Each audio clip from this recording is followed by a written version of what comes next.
Welcome to the Waking Dream. Welcome to the Vertible Stream. Welcome to the finale of Umineko. Are you guys ready? No! I said, are you ready? Then for the few people watching here in attendance, and the attends, I'll say, that will be watching the VODs later on when I put it on YouTube. Ladies and gentlemen, well, just gentlemen probably.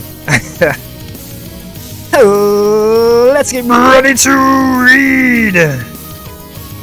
Let's read. So, what's up, y'all? We're finally gonna finish this damn question arc for Wendekai 3, aka Umineko no Naku Koro ni When the Seagulls Cry.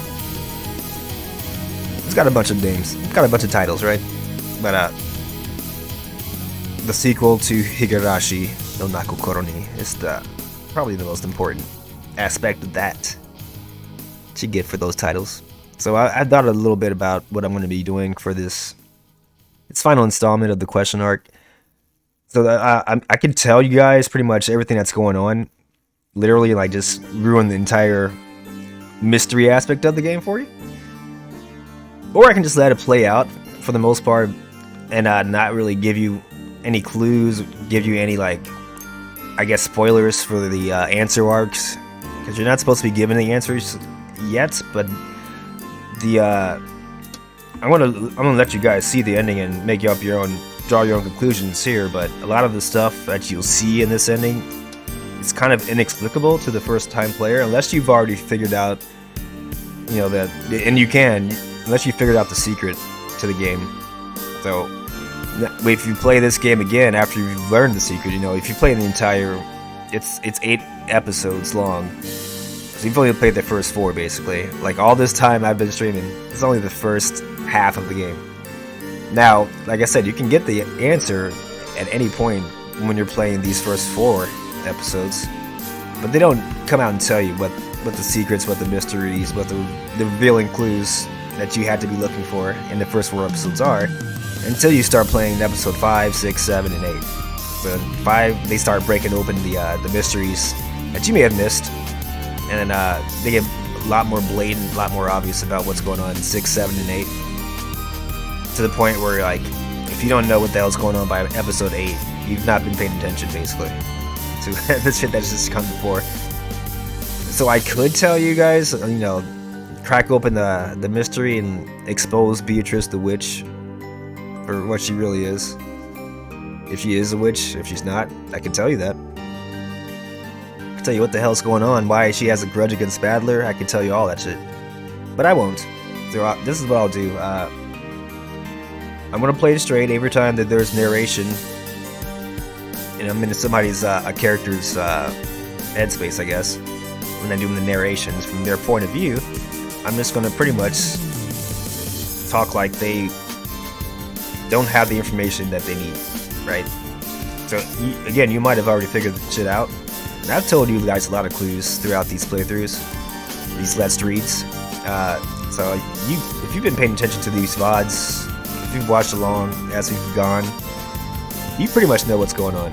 Like, I didn't really, like, hold anything back, really. But for the ending, I will hold something back, so no spoilers in chat.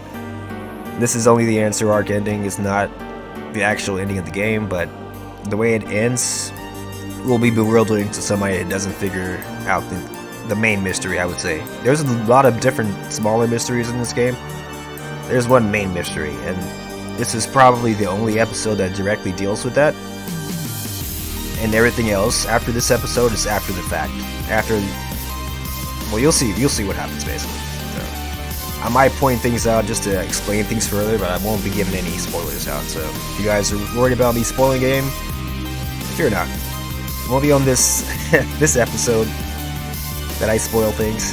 It might start spoiling things episode 5, because at that point you should be figuring shit out yourself, because they're gonna be blatantly telling you the shit before you get a chance to figure it out if you haven't. So, all right, with that though. I think we ended up last time, Badler and Beatrice were about to have their little logical debate. So it's pretty much close to the end of the question mark arc. I think the tea party arc, I should say. And then we go to the question mark arc after that. So 2 more arcs, really, in episode 4 before we can say goodbye to the question arcs. The question arcs.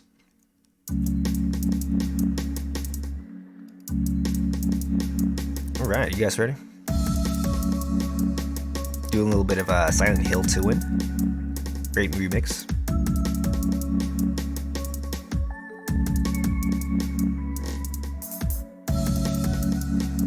Ow. Ow. Like it.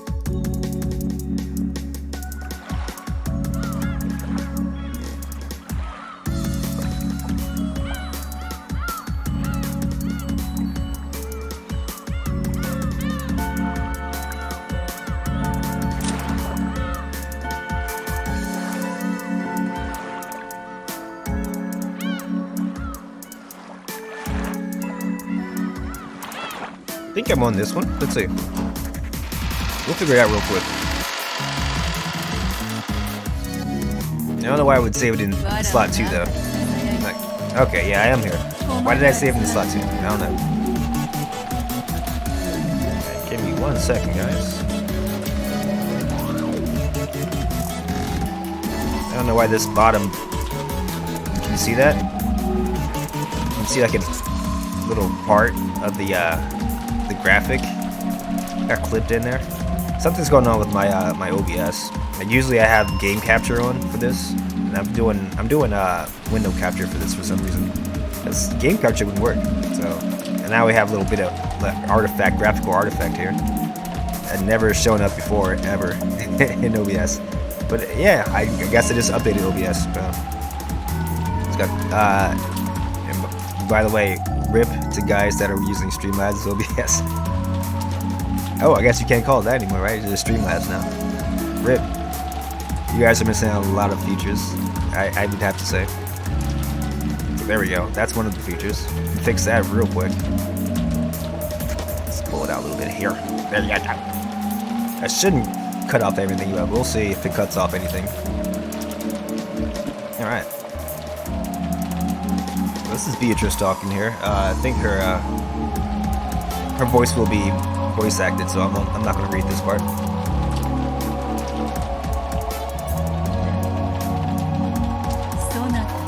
Yeah.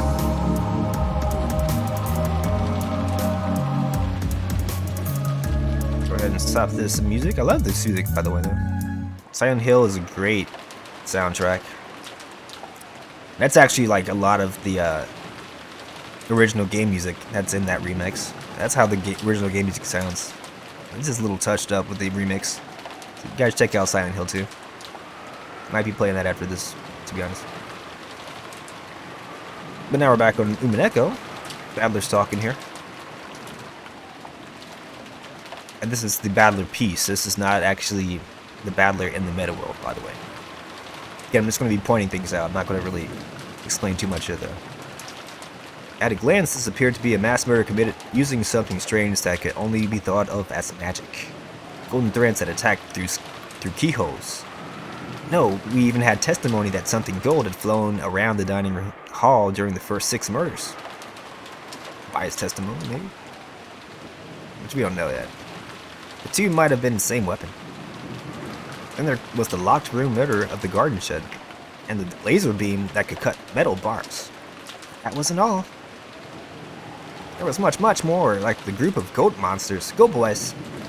Talk of a witch who could create pitfalls just by snapping her fingers to rabbit-like demons who had fired golden threads.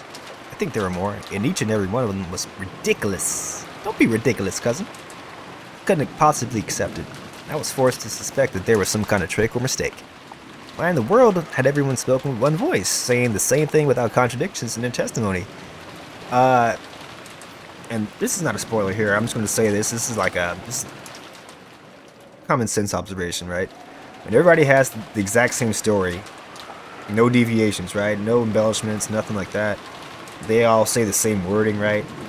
Like, oh, somebody says, oh, it was a clear blue sky that day when somebody got killed.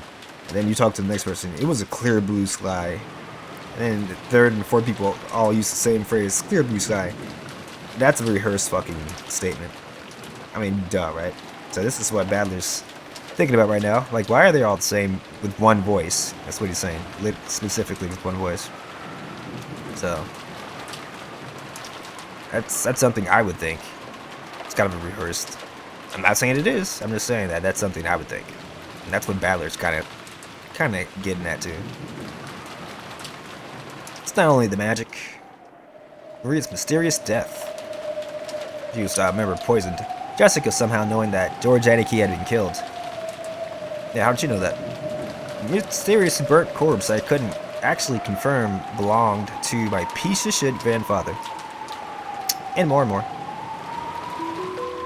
And on and on and on. All stuff I just don't get. I tilted the bottle and glugged it down noisily. And that's a good idea, Battler.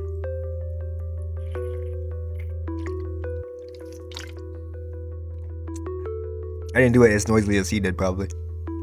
I tried. Didn't have a clue what was going on. After dinner last night, we kids were shooed out of the mansion and told to go back to the guest house. And there was a massacre in the dining hall. A fucking massacre.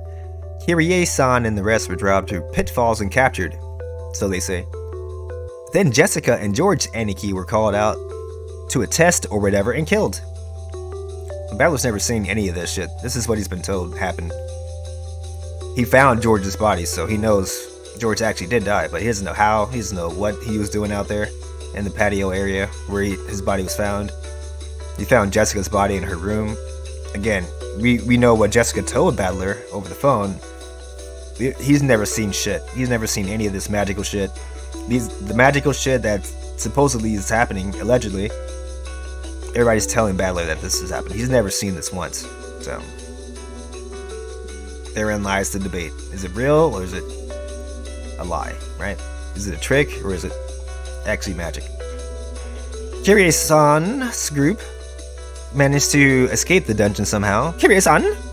But all of them were killed in the end. Kyrie-san! And at the very, very end, even Maria Chan Maria Chan was killed, leaving me all alone. In short, I had done nothing except to be locked up in the guest house. So Maria was the last person left alive, aside from Battler, looks like. We can't really confirm that because all the bodies that Battler found after he started investigating happened after pretty much Maria disappeared. And then he found her body later on in the, along with everybody else's body in the dining hall. There's a lot of people's dead bodies. You don't know what time they were killed. You don't know how they were killed. Why they were killed, of course. You don't know any of that. But he doesn't know when they died, basically. Aside from the fact that last time he saw anybody alive, it was Maria. They could have all been alive still at that point. And then just recently killed after Battler started searching. Remember, he searched well after midnight on the second day. After he started talking to Beatrice and somehow she got disappointed in his answers. She just left him alone, threw the key at him, the mansion key, so he can come back inside the mansion and then start doing all this fucking hide and seek shit. I mean, first he went on a little dirt nap, I think, or he didn't actually sleep, but he just stayed up and started searching the mansion, looking for clues. Basically, that's what we're doing right now. Before we start the duel.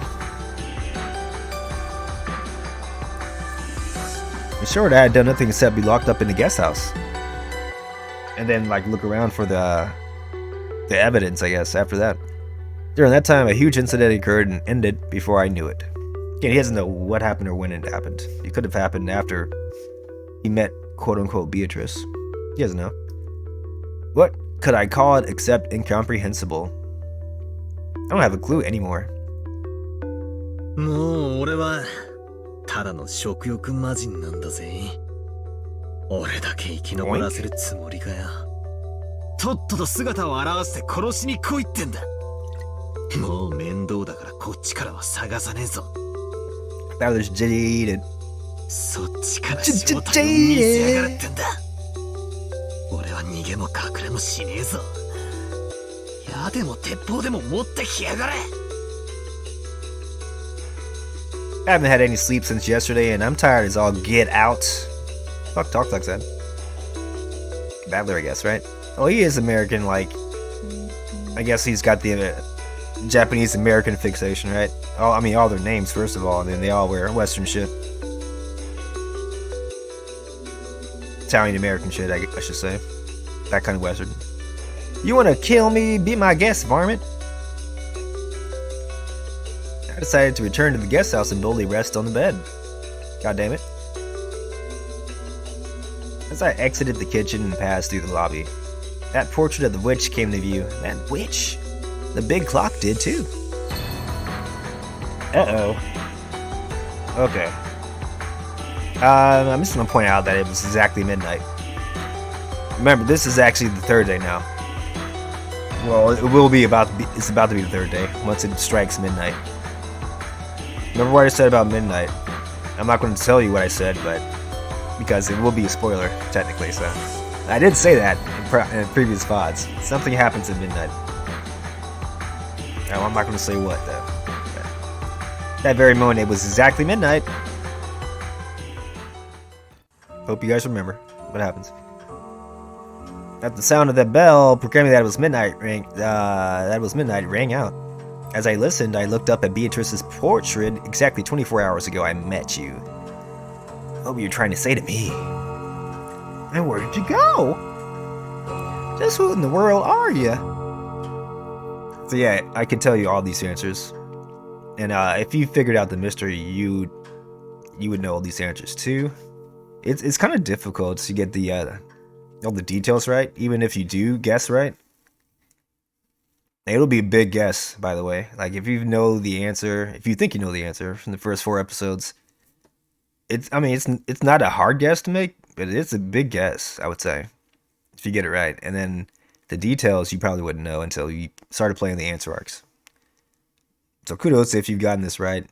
Check your work by continuing on to episode 5 after this. Golden Witch Beatrice. I haven't solved a single one of the riddles surrounding you. Show yourself and fight with me. Let's tussle, girl. Let's tussle. Where you at?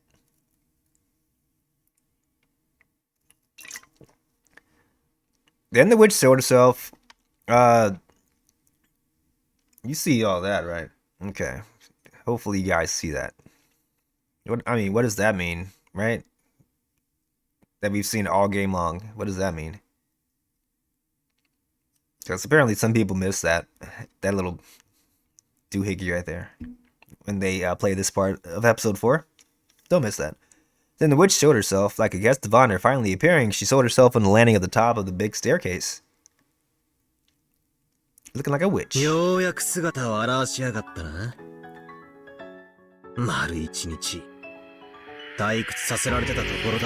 he's talking still like the piece, but it's not quite the same as the piece battler right there. The game ends. Remember, we've already discussed this, so it's not really a spoiler. Angie had Beatrice promised to either put up or shut up, basically, come midnight of this third day. Dawn of the third day, really. Majora's Mask reference, by the way. Dawn of the third day. This is when the game ends. So they have to either figure out a theory to why Beatrice is not a witch, and Beatrice has one chance to counter it at midnight, or they lose at midnight if they don't come up with a decent theory in blue text. They have to use the blue text and present that evidence, that argument to Beatrice, and if she can't counter it in red text, then the human side wins. So this is the midnight deadline. This is the finale, guys. Pay attention. And I'm not going to be telling you any spoilers. I will explain some unclear shit though. そうだ。丸一日を与えた。人間側の権利行使は十分。ああ、退屈だったんだな。存分にやらせてもらったぞ。返事が良いから。He had some good drink. 返事の名をお前が口にするんじゃない。れは奇跡によって現れ、自らを生贄にしてそなたに絶対の勝利の執念を与えエンジェの名を口にするな。た。あの無残な死は Oh, he's gonna get pissed. He asked her 2 times. That's twice too many. あの死を見なければそなたは本気にならない。エンジェの幸薄き未来を自覚しなければそなたに勝利の執念は生まれない。エンジェの名を口にするなと言って。 Oh, that's 3 times now. You done fucked up, Beatrice. つまりは必要な生贄だったという。 I bet you won't say her name again. I bet you won't. そうでなくてもそなたにわらわを殺すほどの怒りは生まれる。わらわとそなたの拮抗が崩せる。ベルーカステル兄弟、これは駒ではない切り札と呼ぶがふさわしい。駒はどれほど活躍しようと盤上を離れることだ。しかし切り札どんな力を発揮しようと切れば確実に捨てられる。エンジェ、そなたにとって実に良き切り札だった。 Yeah, this is tea party. Tea party. Ain't nothing but a tea party. エンジェの名を口にするんじゃな。 You said it again. How dare you? At Battler's outburst of rage, I finally stopped talking. 俺はな、 My bad, bitch. こんな時気分けすらもエンジェを待たせてる。俺はな、お前を打ち破り家族を連れて家に帰るんだよ。てめえと魔女ごっこで遊んでる暇は1秒たりともありはしない。ならどうすればよい。分かっている。ああ、お前をぶっ倒す。魔女も魔法も幻想も妄想も全て俺がぶっ飛ばす。さあ、もう二度とごまかさせない。ゲーム再開だぜ。 Serious. お前という嘘っぱちを追う魔女のベールを俺が引き裂いてやる。長いわ。素直に一言わらわを殺してやると言えばよい。ああ、その言葉をお望みなら俺が聞いてやる。お前の望みで最初で最後のものだ。感謝する。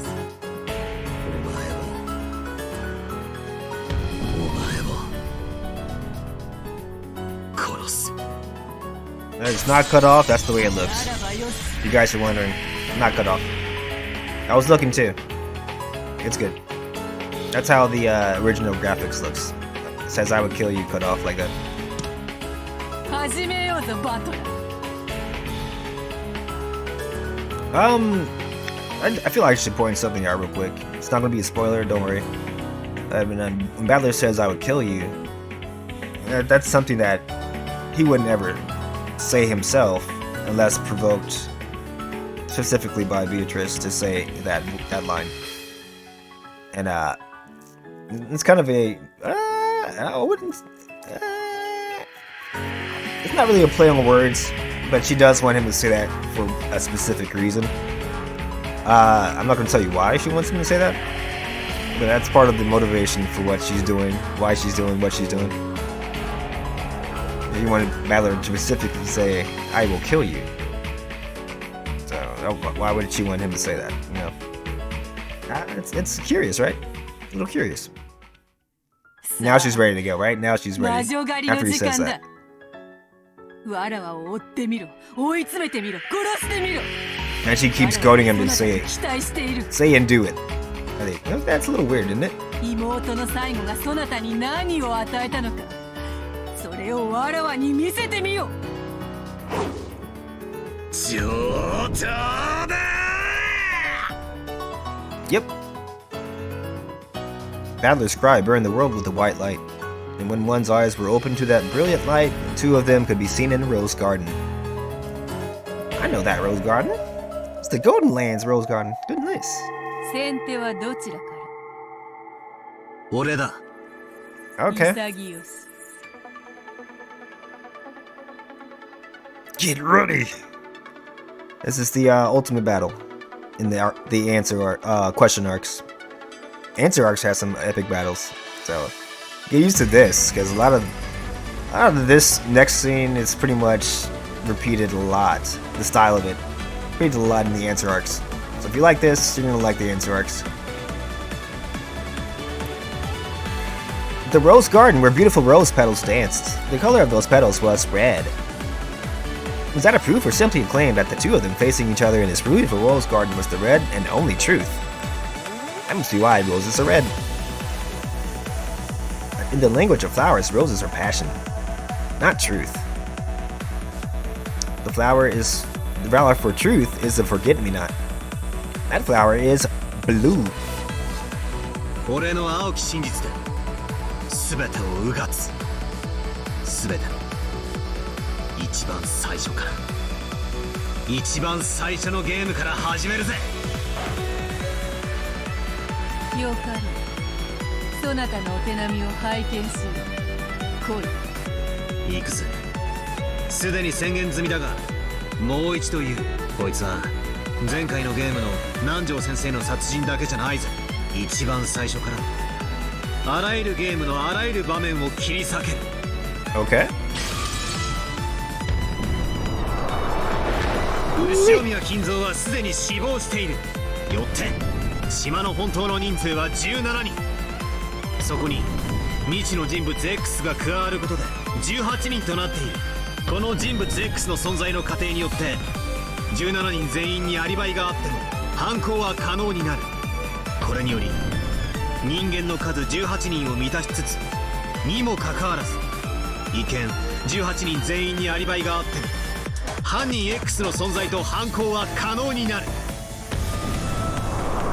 You can break through all the murders in episode 1 by supposing an unknown person X.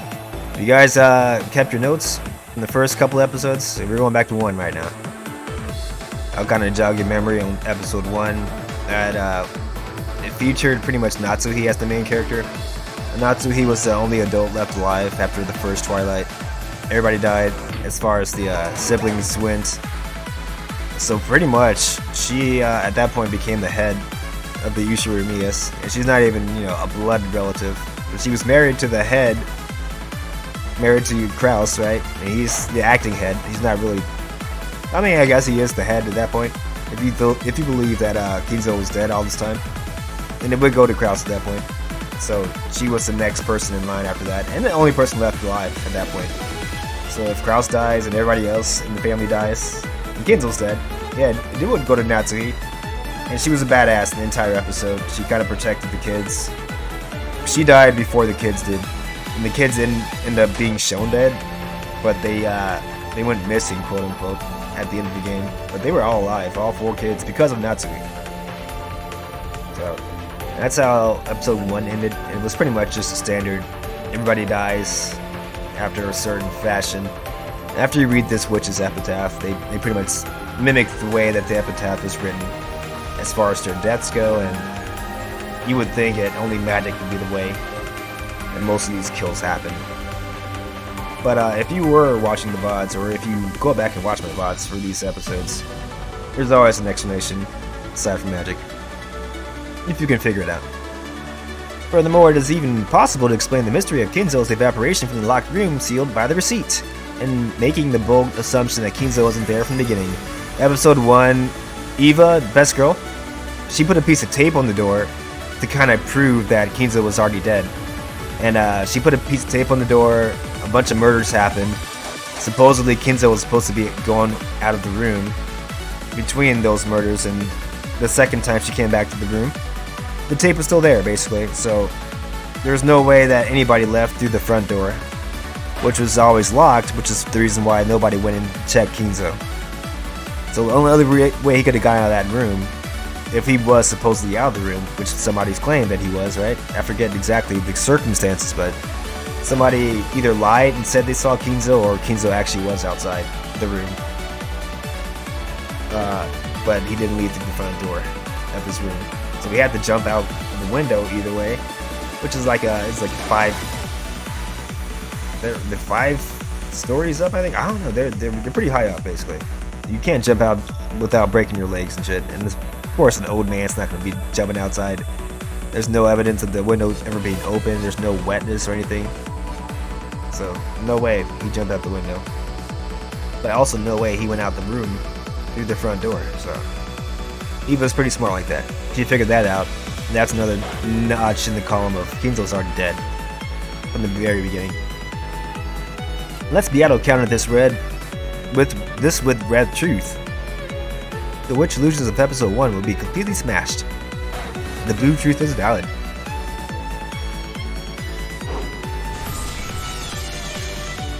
Ouch! The wedge of blue truth that Battler had released stabbed right through the top of Beato's left foot. Was the red blood that poured out from there her defense in the red truth? Beato shut one of her eyes tight, enduring the unbearable pain from the wedge of the blue truth that denied her.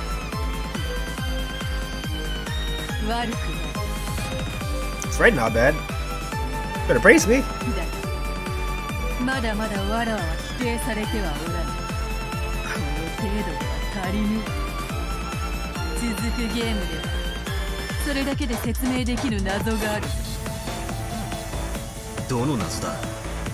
第2のゲームの終盤でジョージがゴーダとシャノンを引き連れ夏日の部屋に立てこもり殺された。 That's a tough mystery. And if you watch the VOD, I kind of explained how it happened though. 夏日の部屋を解錠した鍵は室内に閉じ込められた。残る全ての解錠可能な鍵はローザの手にあった。犯人 X が存在しようとも密室構築は不可能な。 Let's see if Battler has a blue truth for this.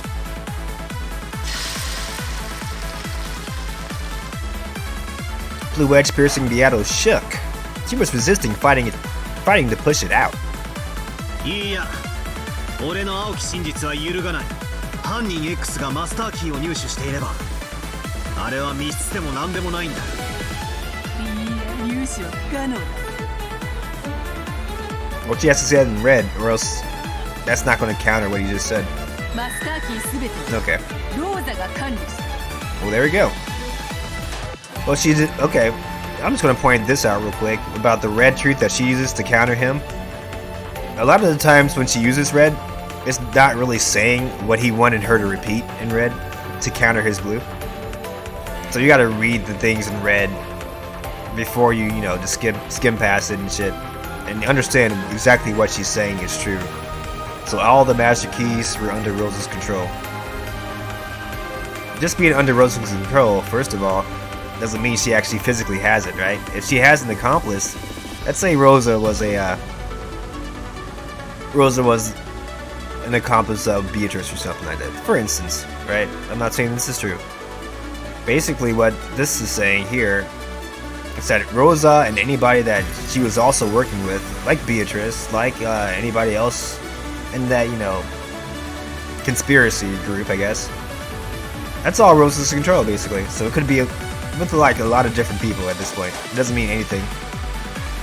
But I mean, that's just remember what red is. Red is there to throw you off the trail, and this is here for Battler and also for you, the reader, to kind of puzzle through. Like the red never means what the red's saying it means, or it means this, but it means something on the second, completely different level.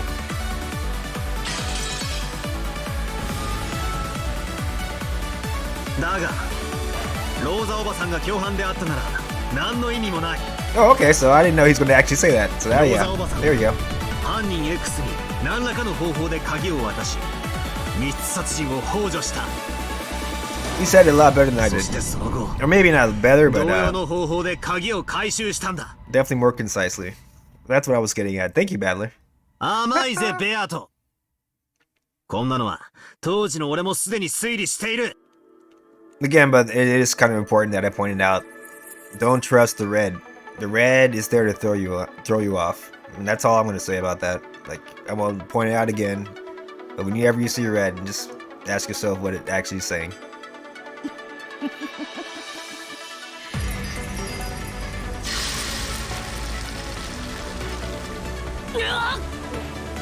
Shit, burning in her goddamn, her wound.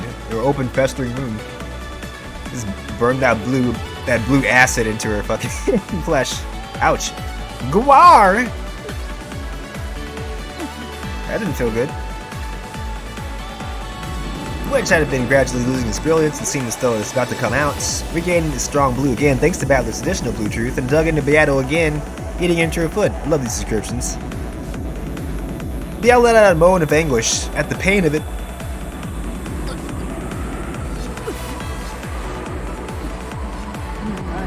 Mada da ne.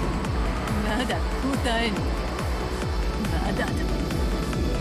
まだだ。さらに続けたい。第3のゲーム。 He's like, yeah, let's go. We got 1 down. I just busted your ass on 2. Let's go to episode 3. Get this shit over with. He's ready to go. 6連結の連鎖密室。ローザおばさんとマリアの殺人。親父たちのホールでの死亡。 So this is the one that he got into a logic error on and became kind of tonic about the shit that he was told was the truth, basically. If you remember, he got put into that little collar deal after Beatrice kind of revealed that she was, playing his ass the entire fucking game long. And same with episode 2. She kind of like played the long con on episode 2. Then episode 3, she really played the long con on him. They're having a good time. Ooh, yeah, you can trust me because Eva Beatrice is the real evil person. And then all of a sudden, after Beatrice easily kills Eva Beatrice, right? When she's supposed to be quote unquote powerless. Hey, here comes me and Virgilia. I'm Beatrice. I'm gonna fucking try to force you to sign this goddamn contract that you believe that I'm a witch, blah blah blah, so I can actually win this, debate we've been having for a while. Before Battler signs it, Angie pretty much saves his ass. That's the last time and not the first time that Angie saved his ass, probably. So we know Beatrice is always playing games with Battler, but the ones with this specific locked room mystery, he never actually solved this. Like, she kind of let him off the hook basically for this mystery with the whole culprit X theory. But then she had like counters to that culprit X theory, which he'll probably repeat here, and he's gonna have to like come up with something new, not just a basic culprit X theory. Or maybe that's gonna be later. I mean, I explained it too much there. Okay, there we go. Yep. これは当時すでに論破済み。それに対しお前がエヴァを通して出題してきた最後の難題、南條先生殺し、18人目の未知の人物 X で説明可能。これで第3のゲームまで全て打ち破ったぞ。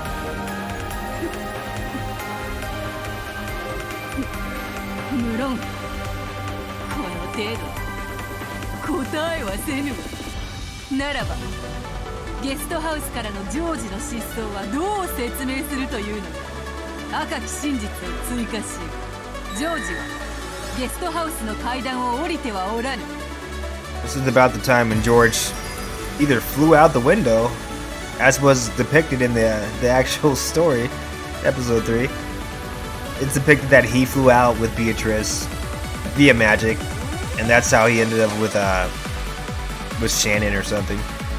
And she was resurrected with magic, basically, after she died. Allegedly died, we'll say, because the Battler never saw it when she was dead. So did it really happen? Jury's out on that. George did not go down the stairs to the guest house, so he didn't. This is like the Kinzo thing I was talking about. Kinzo never went out the door, right? George never went out the stairs to the guest house. Because I think it was Goda or somebody who was downstairs and never saw him come down there. So there's an obvious answer as to why somebody else will at least claim that they never saw George go downstairs. That's all I'll say on that. 窓から飛び去ったのだ。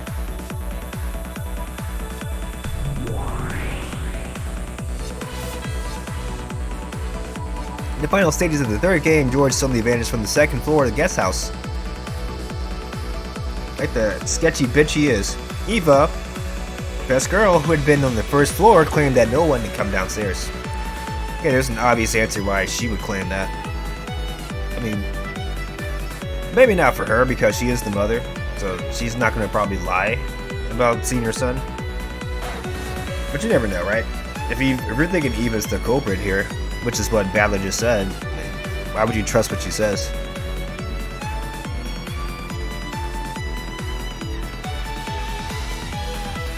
Yeah, there you go. So it says it right there. If Eva was the one doing all the killings while she was killing Kraus and Natsu, well, she was probably poisoning them, right? Remember? They fell asleep, and everybody else fell asleep too. After they drank the tea, specifically. That specifically Eva made. So yeah, definitely probably her doing something with the corpses while George left, and then she's like, well, I never saw him, because that was her alibi. That she never left that area, right? You can't trust what she says. But by adding on to the red truth, Beato had disproven that. To go outside without going down the staircase to the first floor, he would have had to leave by the window. But all the windows were locked from the inside.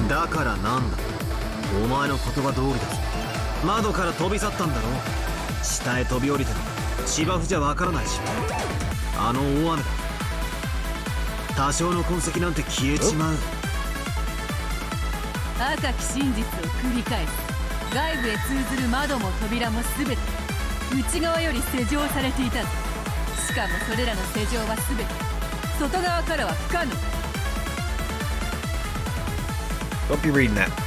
I'm skipping bed. I'm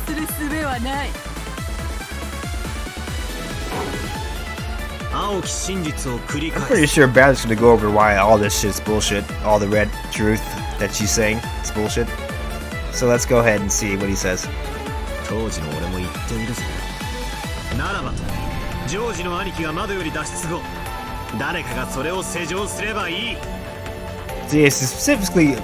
See, she specifically said that George didn't lock the door or windows behind him. That George... Well, let's see what exactly she said we read here. You can't lock... So all the windows... She just said it stated the fact here, right? That it doesn't mean anything, right? All the windows and doors sitting outside were locked from the inside. So he didn't lock it from the inside. It was somebody else locking it from the inside, right? So it doesn't have to, like, specifically, it's impossible to lock. She didn't say anything about George, first of all. The only time she said something about George is not in red. So, of course, this means nothing and that means nothing. It's not even in relation to George. First of all. Second of all, bam. As long as somebody else did it. Nothing difficult about it. That's how you want to think about the red. He demonstrated that brilliantly.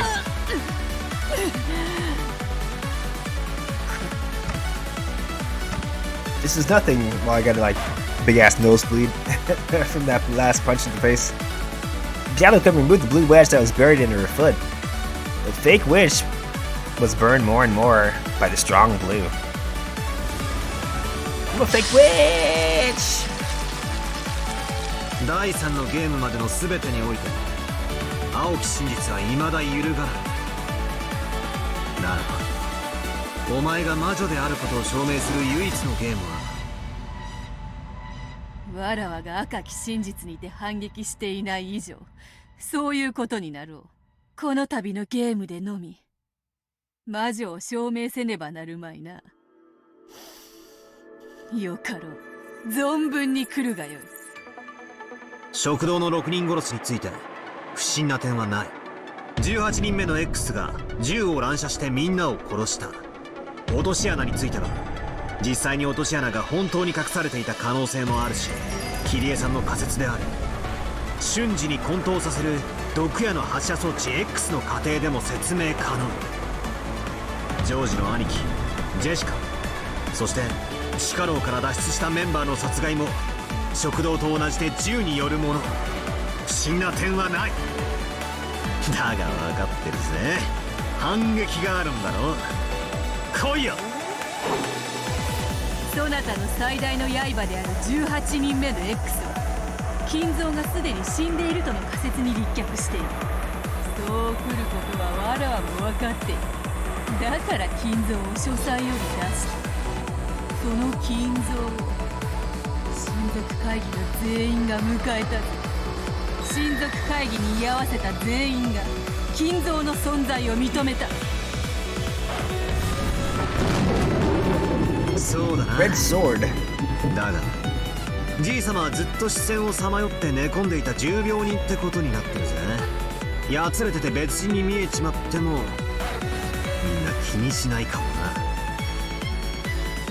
He's not even saying red or in blue, I should say. He's like, yeah, let me just throw this shit out to you and see what you do. 俺はこう返す。そのじい様は別人の替え玉だ。親族たちがじい様と見間違えた別人だ。ならばわらわはこう返す。全ての人物は後ろ宮金蔵を見間違わない。いかなる変装であったとしても後ろ宮金蔵を見間違わない。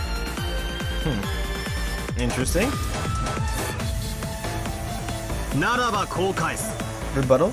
お前は第一のゲーム時では5本以上存在することになっていたマスターキーの本数を第2のゲーム時に赤き真実で5本と宣言することで以後のゲームの設定変更を行っている。同じことで第4のゲームにおいて金蔵の生死の設定が変更されている可能性がある。よって第4のゲームの金蔵の存在をもってそれ以前のゲームでの金蔵の存在を証明することにはならない。よって食堂での6人殺しはじい様が自ら執行したと仮定しても何の矛盾も生じない。Interesting argument. ならばこう返そうぜ。4つのゲーム開始時の金蔵の性質設定は全て同一である。第4のゲームのみ設定が異なることはない。副賞要求。各ゲームの開始時に金蔵は生存している。 She's not going to tell you that, sir. 副賞拒否。答えぬよバト。わらわはそなたに望まれて赤き真実を答えはせぬ。くそじじいね。俺の前に立ちふさがりやがれ。我が最愛の魔女ベアトリーチェを守るために体を張ってやがるってのか。 Yes, I am my Beato. You can't touch her, badly. Get your dirty damn hands off of my witch. She's my witch. She's my son of a witch. Or my daughter. I should say daughter. I was going for the son of a bitch pun. I'm like, oh, wait a minute. She's not a son. Where is she? Here's Kinzo. My goddamn granddad wavered into a vision. God damn it. Heh! Is he trying to be some kind of knight blocking the way between me and Beato? When she's more into me by far. You know this.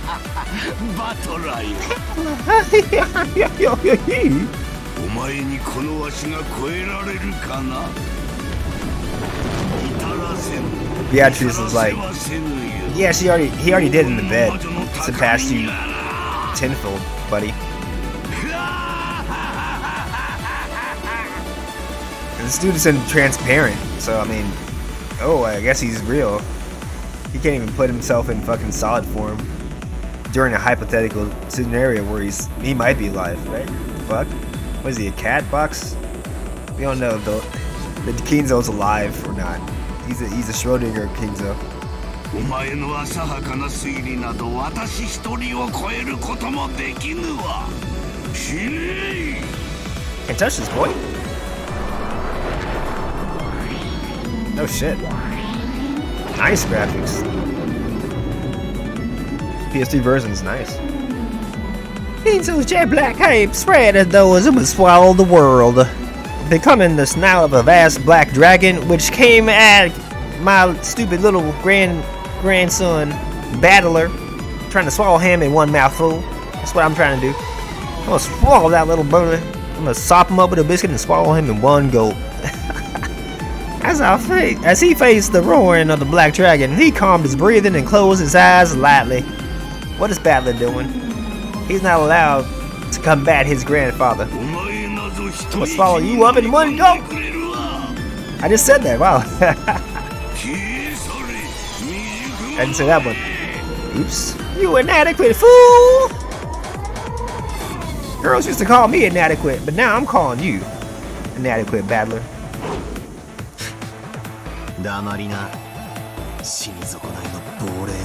What? I'm a ghost?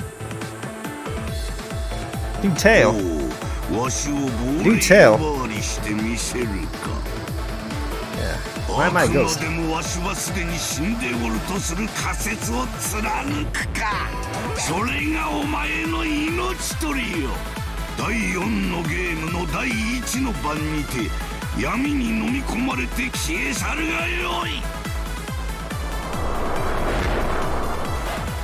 Black Dragon's fast mouth, his snout, and its fangs threaten to swallow Battler whole. That is, the Battler suddenly opened his eyes.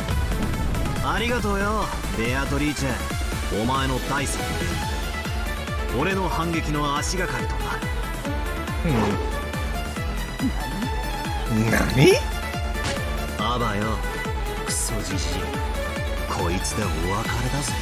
What's this argument gonna be? 金蔵死亡説が第4のゲームでも主張できる根拠として以下の仮説を提唱する。よかろう。存分に来るがよい。我が末裔よ。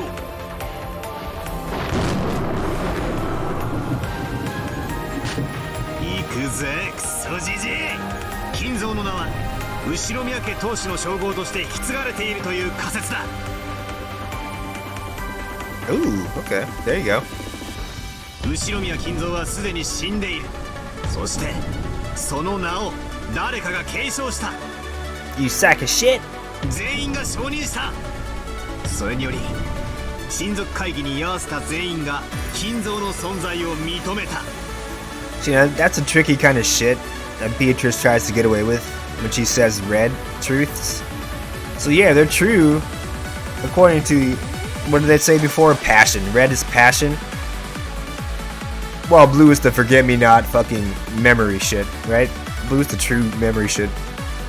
So, Battler's over there exposing Beatrice's passionate truths, right? Oh, it's true that everybody called this dude Kinzo, whoever Beatrice was. They call, basically she's saying, oh, they call Beatrice Kinzo. But she said it in red in a way where, if Battler's not paying attention, it sounds like she's saying, everybody acknowledged Kinzo was actually there, in the flesh. The way she said it, you would think, oh, she means, oh, this guy is actually alive, he's in the flesh, everybody saw him. And she said it in red. But Battler just, broke that shit apart with the blue. That's what she actually meant with that red shit. She, passionately kind of like rearranged the wording of, so she could say it in a certain way that it's still true, but it's not actually what she was trying to say, right? She was trying to say somebody not pretended to be Kinzo, but like inherited the name of Kinzo. That's what she actually said it that read. And he just exposed that right here.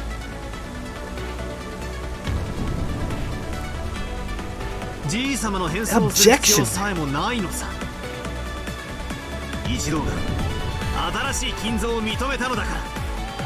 Your Honor, the prosecution rests. Oh wait, after this, now he rests. No, we're still going. Now okay, I see the quotes. Now we're done. That's your day?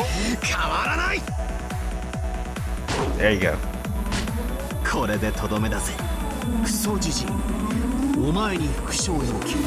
The prosecution rests. Kinzo, yo old ass can rest now.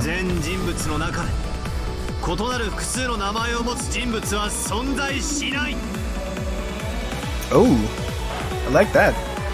So she can say that, or he can say that in red. Then his theory is disproven. They ain't gonna say that shit. Watch.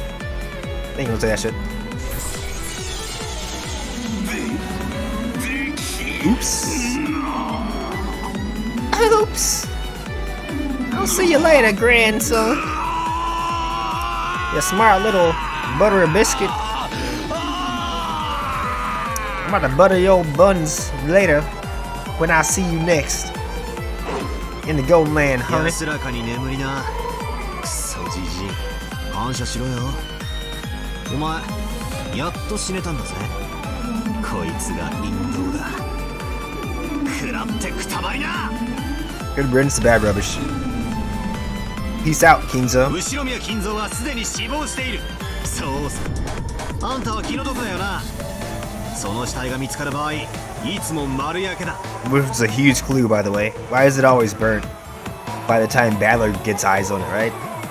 Oh, everybody else sees Kinzo, right? Frau sees him, Natsui sees him, Beatrice, I guess, sees him a lot. And the servants, I guess, do. But nobody else does. And whenever Battler, the only POV we actually trust, sees him, he's fucking a burnt corpse. You can't really tell any dental records or anything like that. You can't fucking look at his face, tell it's him. So that's always bullshit, man. You can you can smell that shit a mile away. You already knew Kinzo was already dead. This might be your confirmation for some things that you would also get confirmation in the answer arcs, but like a lot of the time, a lot of the stuff that's being discussed in this little debate here, it's the first time that you're getting this information. And he's it's Battler like piecing this shit together himself in real time. それは死後が経過している死体であることを悟られないための工作なのさ。そしてその名を誰かが受け継いだ以上の仮説で、てめえは死亡しているにもかかわらず、金蔵は親族会議に登場することができる。Yep. どうだよ、これだ、チェックメイトだ。It's checkmate, motherfucker! Several dozen blue stakes bored into Kinzo's ghost. Their terrible destructive power would never permit the ghost to recover. Beato!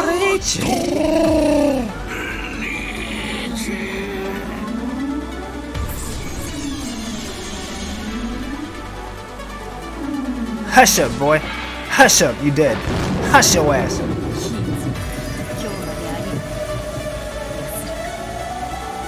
Rip.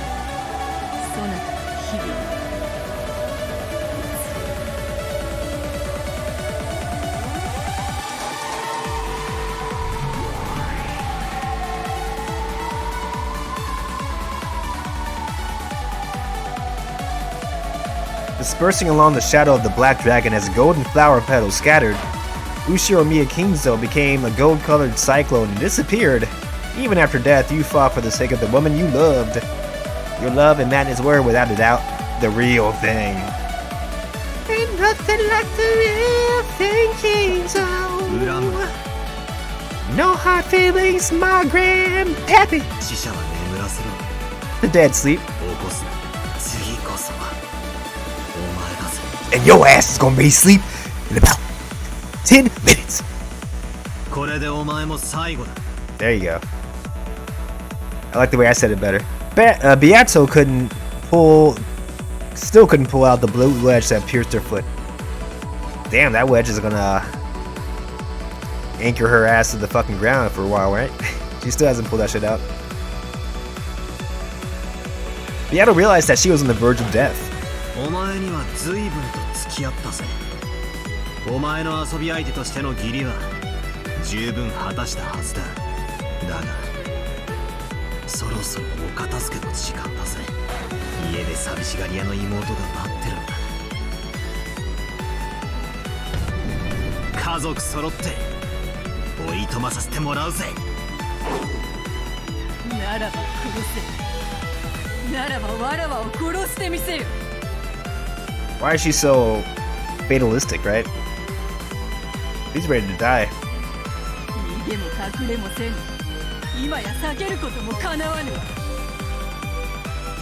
That one eye closed, girl. What is going on here?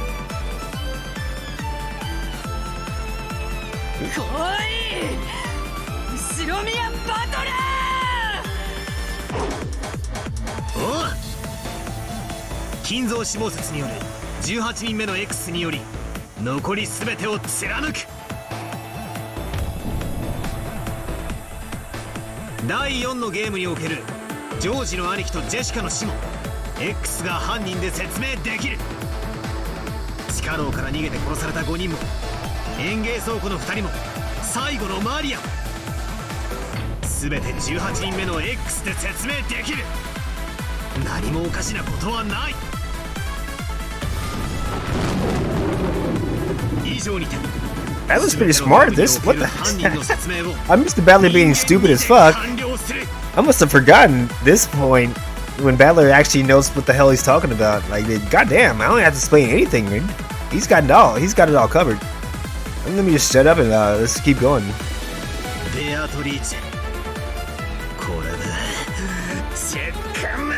Checkmate, bitch. Topple your fucking king. Topple your king. I got your ass. Topple your king. You can't get out of this shit. Booyah, booyah, booyah, booyah, booyah. So every salient point that he makes in blue, that's what those stakes are. And she has to fucking explain it away. Otherwise, it's gonna be pierced. And enough piercings, her ass is grass. So he's almost there, basically. Several blue stakes were driven into Beatrice, who could not dodge, skewering her. Beato grabbed the stakes, trying to pull them out somehow.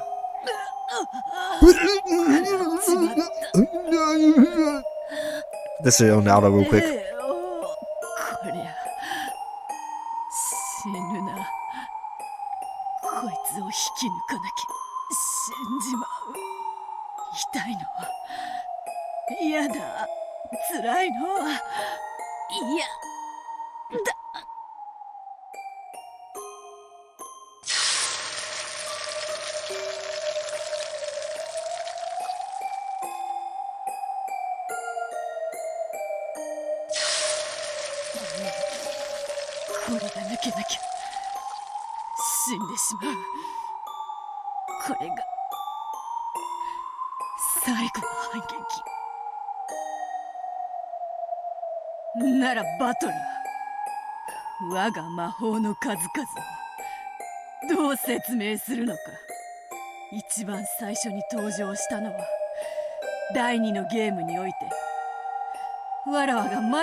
Stalemate.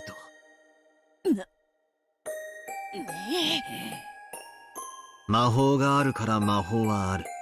そういう論法にはできないってのが俺たちのブラウン管裁判のルールのはずだぜ。そうだったな。誰が何人魔法を目撃しようともそれは魔法の存在の証明にはならない。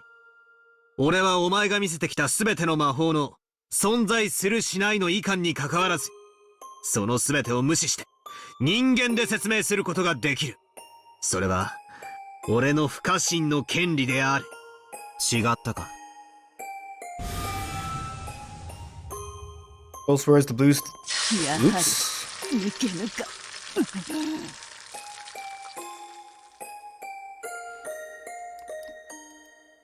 Battler is now. Oops. Alright, let me go back there. Even if I cited each individual piece of magic and demanded an explanation for each, you would probably use any means available to him to deny all of them. Without love, it can't be seen. Even bullshit magic, right? Not just the marshmallow magic that I showed Rosa, but all my magical miracles. I can no longer even claim to be a witch without entering into debates about how something like a marshmallow was fixed. I'm in such an inferior position that I am forced to fight over trivialities like that. わらわは無理かもしれぬ。 Now, I mean, there are different ways to argue this shit, and Beatrice is showing a lot of, like, I'll say ingenuity in the shit that she says to Battler, especially about the murders and shit, to where he's kind of thrown for a loop easily, right? He's like, oh shit, well, damn, it must be magic. I can't explain this any other way, and he gets, depressed real quick. Right now, he's wilding out right now. He's showing off his fucking skills for the first time ever in his game, right? So after Angie dies, right? Now he has to show it off, right? Couldn't do that before she died. Oh well. Sucks to be Angie. Or not be, I should say. But now she's getting into the same funk that he used to get into, right? It's such a role reversal in episode 4. The second she starts feeling any kind of negativity, like Beato just shuts down in episode 4. Like she's ready to go. She's been asking him to kill her for a while now, right? And then now she's like, it's impossible for me to even argue. Like she used to do that with Glee in the first, 3 episodes. And now it's like almost a shell of Beatrice's former self. Like she doesn't have any more motivation to do anything now. It's kind of weird. She just wants him to kill her. Like why? Why is she saying that? 分かっている。もとより価値のなきゲームだったのだ。なればいつか破れる日が来るのは当然のこと。 And she's talking, I'll just point this out here, no spoilers again, but it's actually like she wanted, from all of this, what she wanted to get out of it was Battler to kill her at the end, right? So I'm just gonna say that. That's what she's saying right here. Game without victory from the very beginning? That's the clue you're getting, right? バトラに敗れるためだけに今日までを戦ってきたというのか。 I don't know, have you? かもしれないと始めたゲームだった。簡単には勝てなくても無限に繰り返すゲームの中で、いつかは奇跡が起こると信じてた。何しろわらわには絶対に勝つという絶対の意志がある。しかし今やその奇跡は完全に失われた。そして絶対の意志はバトラに宿り、私には万一の奇跡も絶対にない。いや、奇跡も絶対もないが、勝利はなく引き分けによる終了もない。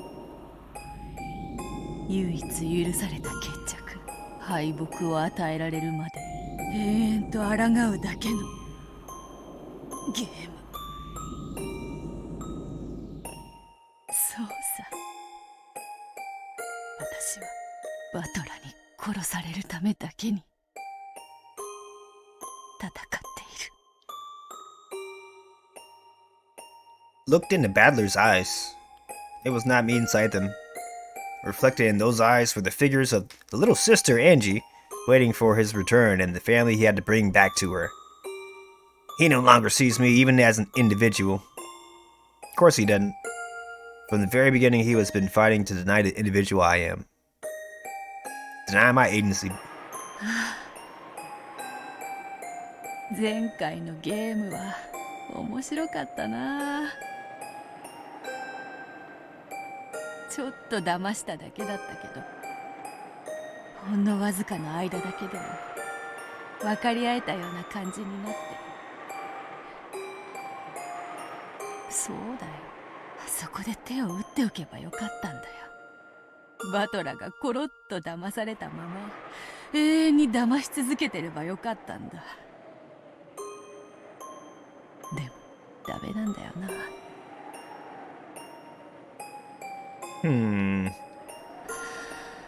あれじゃ本当の勝ちじゃないんだよな。これでチェックメイトか。 So it's really important you guys, go back through the first 4 episodes. At some point, it doesn't have to be right after, but I would say go after the 8th episode. Go back to episodes 1 and 4. It's very worthwhile to see everything again after you pretty much have seen the ending to this game. It really is. I'm gonna tell you why. I won't tell you why, but it's definitely true. ベアトリーチェ。 Run through with several blue stakes, Beato was still in a standing position, skewered to the ground many times over. Unable to fall over because of this, and still looking up to the sky, she was sewn in place. Her tragic form might have been fitting end for the cruel witch who had endlessly toyed with 18 people's lives, and who had killed constantly for hundreds and thousands of years.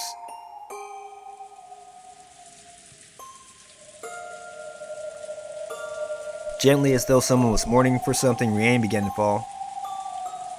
Amid that rain, Beato was exposed to the elements, crucified. 終わりなのか。 Sanctified! グーの音も出ぬわ。まだだろ。お前はこの程度で終わる女じゃねえだろ。無茶を言う。この姿がどう見たら終わっていないように早くとどめを刺せよ。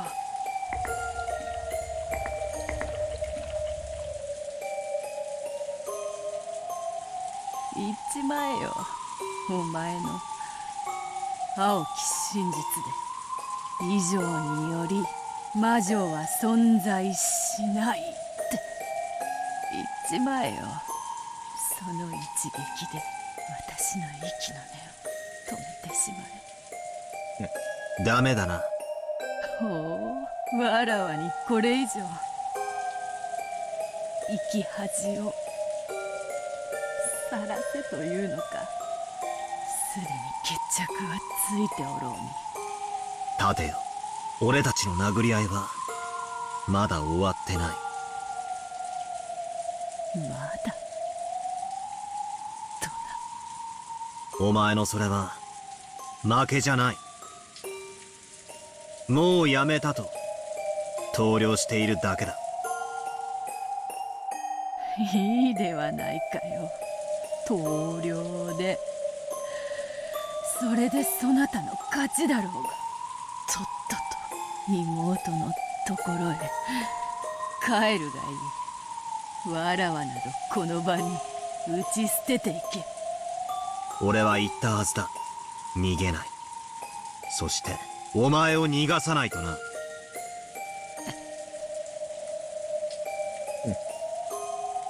お前はそして一体何が望みだったんだ。それが知りたくばそなたのお箱でも試せばよい。いいではないか、ただの妄想。それでいいではないか。全然ダメだぜ。俺はお前を打ち破る。 Alright.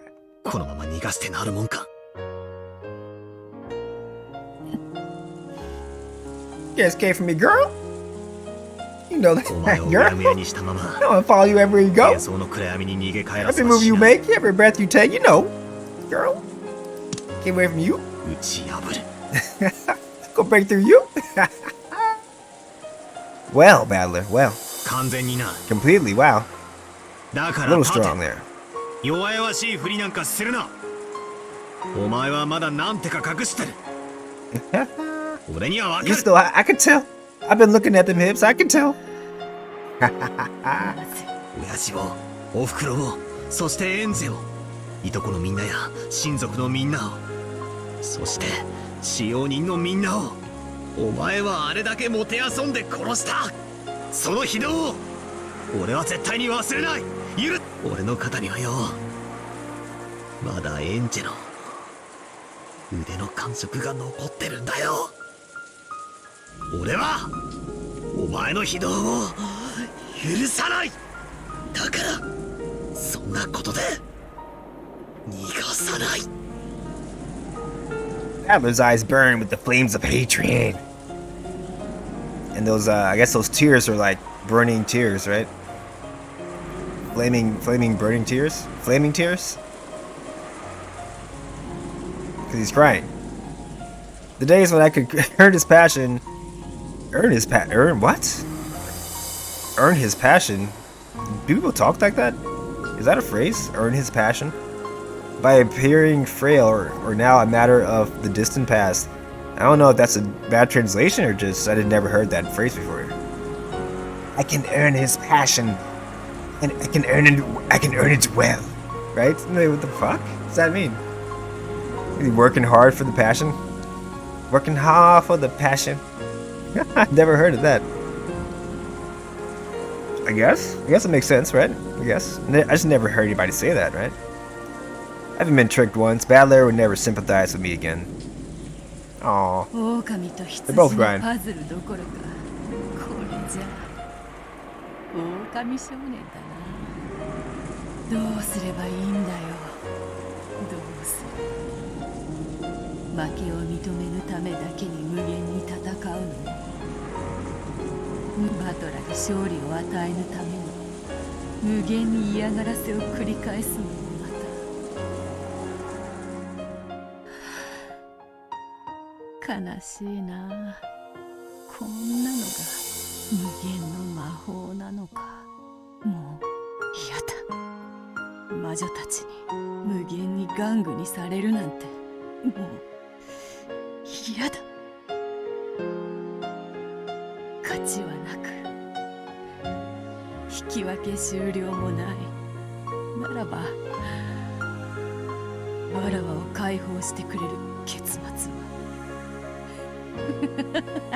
She's saying a bunch of important shit, by the way.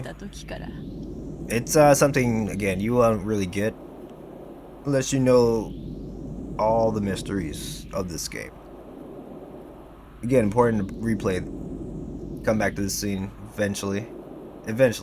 It's nice after a couple of, I guess, in my case, years, since I ended up playing this game the first time. This is my second playthrough. Well, this part is pretty nice for me.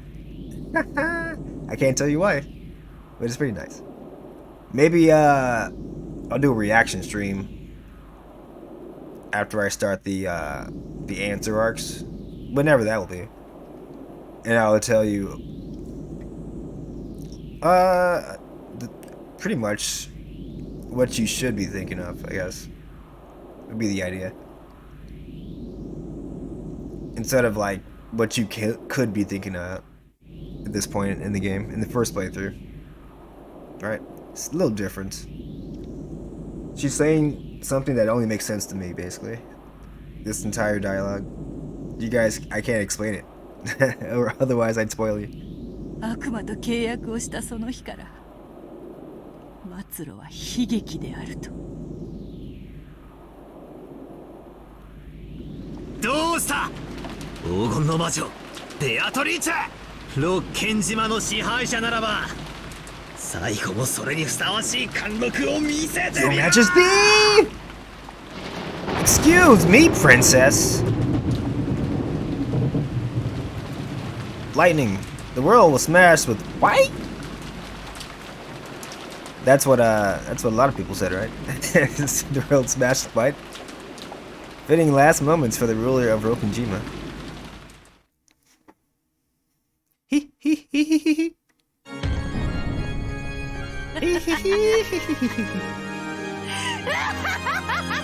The cackle. There we go. There's Beato. I know she had it in there. Still pierced by the blue stakes. I faced the rainy sky and let out a laugh. Like fucking the witch I am. I'm a witch, bitch.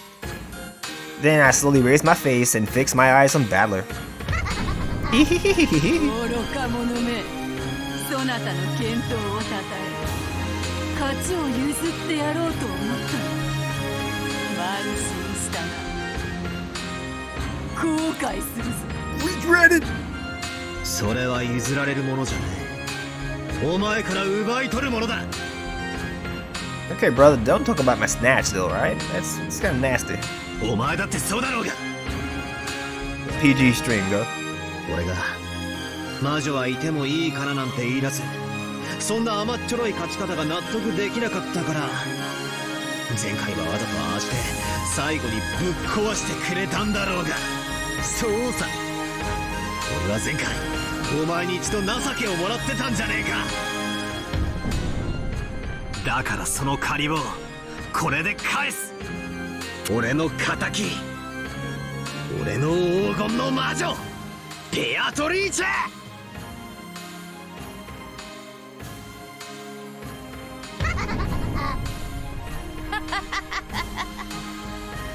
バカだ。バカ。愚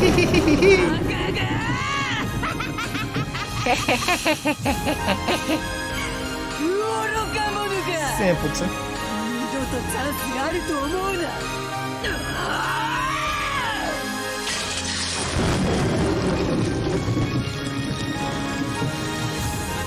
When Beato yelled, the blue stakes that had been piercing her chest flew to bits and disappeared. However, the blue wedge that pierced my foot in the very beginning did not disappear. まだ抜けてないぜ。That was the the 18th person X did all the shit. Only the other 17 people were innocent. 18人目の X の青き真実が抜けていない。 Hey, he'll say it. Hey, I should just keep quiet. そなたの副賞要求の一つに応じる。そなたの推理通り、全ゲームの開始時、金蔵はすでに死んでいる。Uh-oh. しかし、ならばつまりは一人を抜かせばよいこと。わらわはこれまで、この島には19人以上の人間は存在しないと宣言し、それを金蔵の分一人減らす。この島には18人以上の人間は存在しない。以上。つまり18人目を含める。つまり18人目の X は存在しない。これは全ゲームに共通することである。 Nice. So what that means here is you'll have to explain the killings if you think it's a human culprit. Somebody in that 17. Somebody in that 17.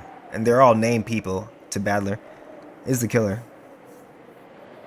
And he doesn't ever want to admit that it's somebody like that. But now he has to. やっぱりまだとんでもねえ奥の手を隠してやがったぜ。 It can't be Kinzo, right? 人間のいない Or 島が another person. 18人と偽られてきた。それが一人減って17人になり、ようやく正しい数になったってわけだ。これだ。お前をぶち抜いていたくさびが抜かれたな。戦いはゼロから仕切り直しってわけだ。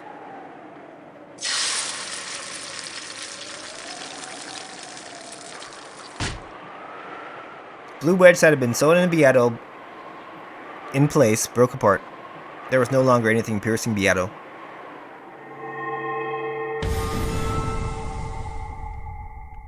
The scars on her body disappeared completely.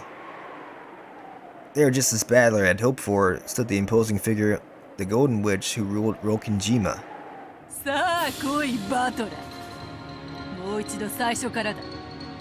すべてについて青き真実で打ち抜いてみよ。わらわはもはや遊ばぬ。逃げもせん。隠れもせん。そなたが不甲斐ないならばこの勝負、この場にて決着してくれよう。わらわの譲り勝利にて妥協しなかったことを永遠に後悔させてくれる。さあ第一のゲームからだ。おう、第一のゲーム、第一の番からだ。最初の園芸倉庫で見つかった親族6人の殺人に不審な点はない。アリバイのない誰にでも犯行は可能だった。有効だ。続けるぞ。次のエヴァ夫婦の密室殺人はどう？チェーンまでかかった密室であった。赤き真実を追加する。2人は他殺である。密室構築後に片方を殺害の後に自殺したのではない。また殺人は執行者犠牲者と共に同室して行われた。執行者が室内から殺害する手段は存在しない。犯人にはアリバイのない人間を想定する。それは死者だ。最初の6人の死体の中には顔面粉砕による身元不明死体が含まれる。これが実は偽装死体で、犠牲者のふりをして姿をくらました犯人 X が2人を殺したとの仮説は可能だ。 That's a very good theory. そして犯人は密室殺人構築後ベッドの下に隠れ俺たち全員をやり過ごしたんだ。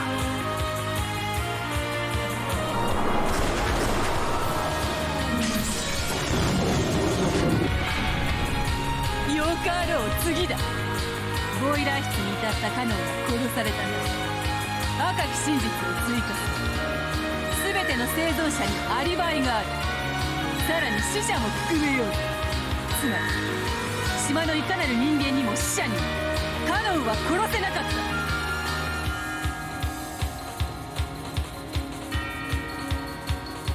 I'm just gonna circle this because that's the important thing she just said there. That doesn't mean anything, right? That's nothing sentence, but it's in red because yeah, that's a fact, right? Duh.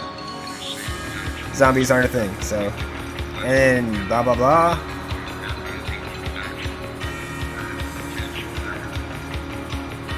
That's also sort of a nothing statement. I can't tell you why though, but that's the important one to look at. 誰にも殺せないなら自分で殺したということはあるかもな。ならカノン君は自殺かもしれない。苦笑要求。カノン君は自殺ではない。カノンは自殺ではない。重ねるぜ。復唱要求。カノン君は他殺された。復唱を拒否する。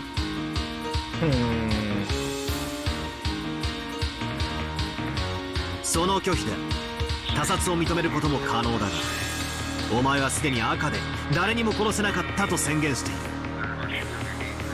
つまり他殺ではないんだ。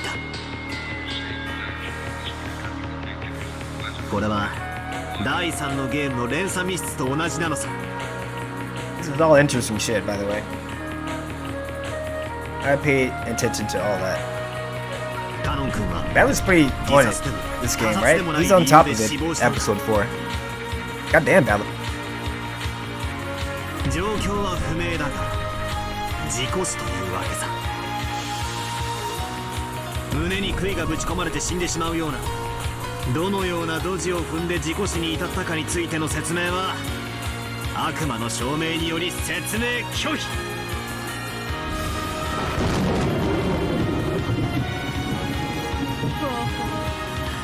悪魔の力を身につけたそなたは今や敵なしだ。有効である。 The power of the devil. ならばその後の客間にて源氏、男児、熊沢の3名の殺人はどうだ。無論同室としてもちろん3人は他殺だ。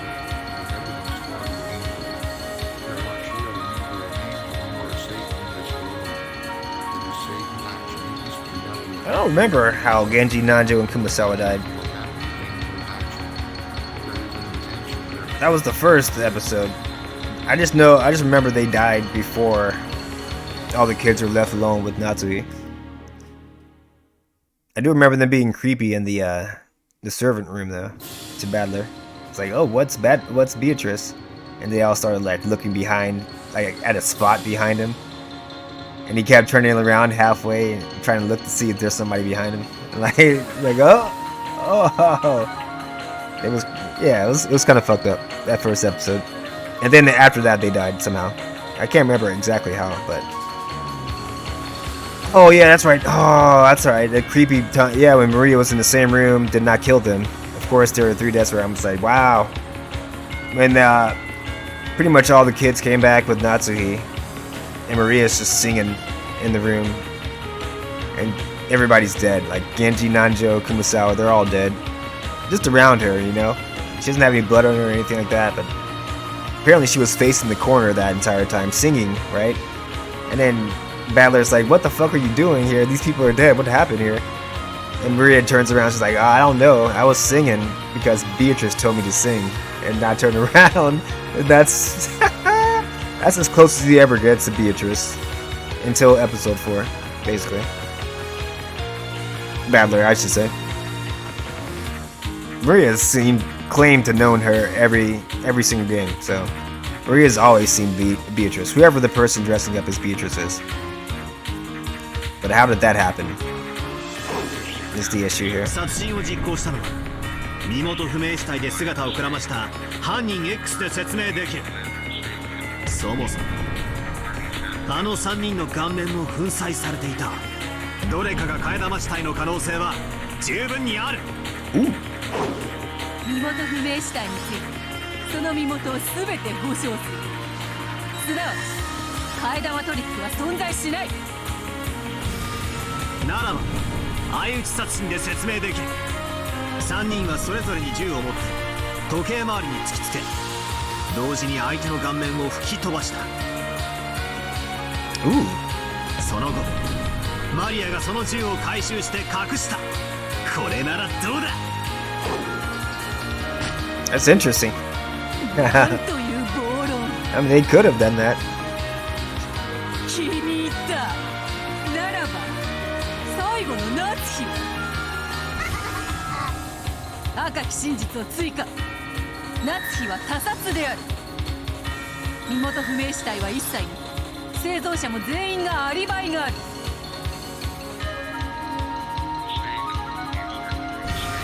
トラップ X による間接殺人で説明できる。夏日おばさんの銃に細工がされてたんだ。あの銃は構えて撃った人間のちょうど眉間に弾をくれてやるように作られた罠の銃だったとすれば説明で。夏日の額に埋まりし銃弾は夏日の銃から放たれたものではない。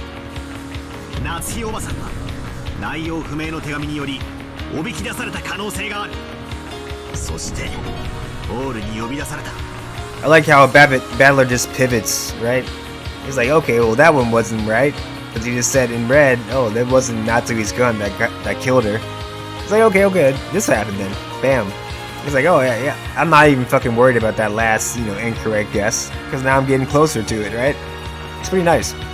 He finally knows how to argue. 特定の場所に立つように強いられ、あらかじめ設置してあった銃を利用したトラップ X により殺害されたんだ。He's still in this trap X shit. 素晴らしい。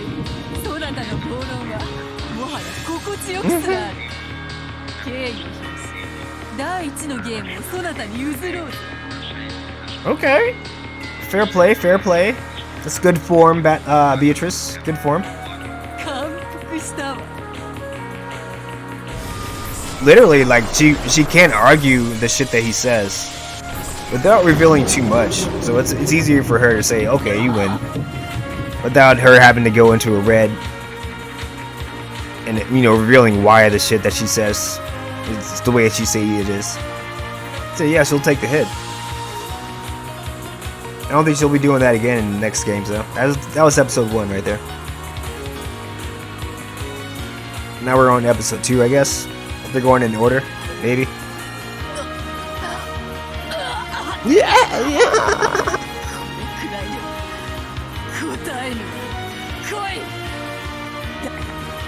Beato just barely pulled the stakes out that had pierced her chest. But even though there was no hole left behind, it seemed to be a deep wound which let out a massive amount of blood. And an intense pain in equal measure tormented her.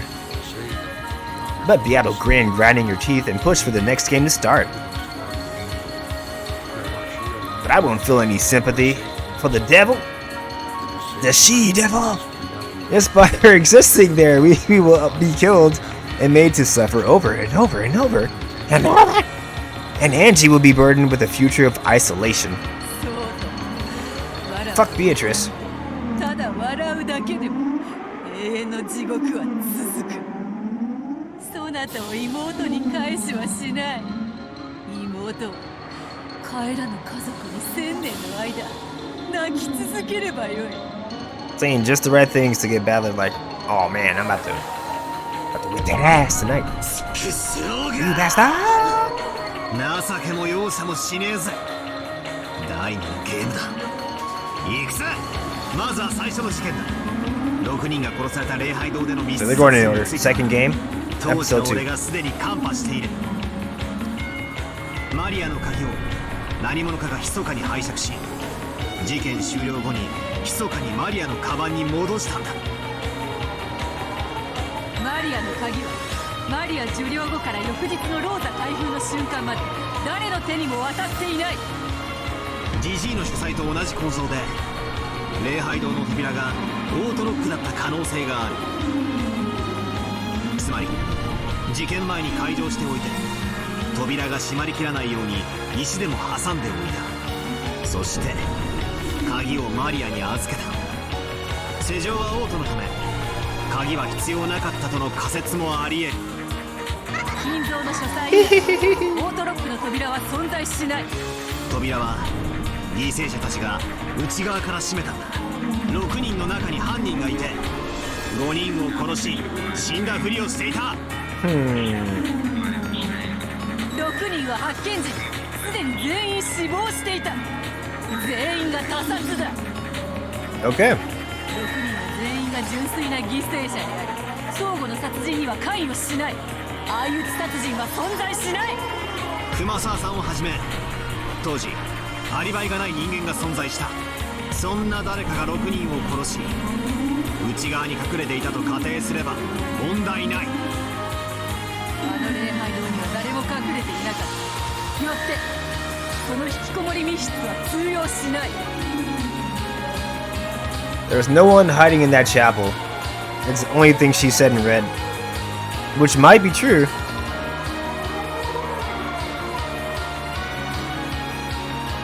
Doesn't mean they weren't hiding in plain sight, basically. It's the only thing I'll say on that. どうしたよ、後ろ宮バートラ。それで終わりか。 AKA in red, they weren't trying to hide. They didn't need to, really. They didn't have to hide for anybody. I mean, that's pretty much what that means. 第2のゲームから甘くないぜ。 Yeah, she gave him a gimme by saying, okay, I'll give you the first game, because the second game is when I actually, I wasn't just playing around with you. Second game is when you have to actually start thinking. A lot of the times he couldn't, so I'll just say it nicely. Ballard did not want to think in episode 2.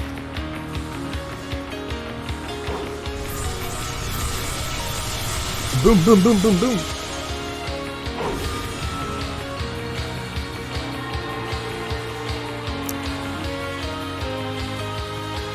Thanks and wedges of the blue truth that I sent flying darted at Beato one after another, and one after another Beato cut them down with the red truth, a red treasured sword knocking them out of the air. The blood she had lost in the first game was probably awful. The intense exercise was putting her under even greater strain. You can see her breath growing ragged. That's why I can't hold back now. I'll corner that witch, and this time I'll break through her. まだだぜ。ああ、ダメだ。俺のへりくつは終わっちゃいねえぜ。ならばこれはどうだ。 He does not like what he's saying right now. I'll just put it that way. Look at his disgusted look. I can't believe I'm doing this. What about this? 彼らに与えられた飲食物に小型爆弾が Small 入っていて bombs. He's tried small bombs before, I think. Something ridiculous before with small bombs. The culprit used small bombs so they couldn't be detected by the human eye or something like that. Like, what the fuck are you talking about, Battler?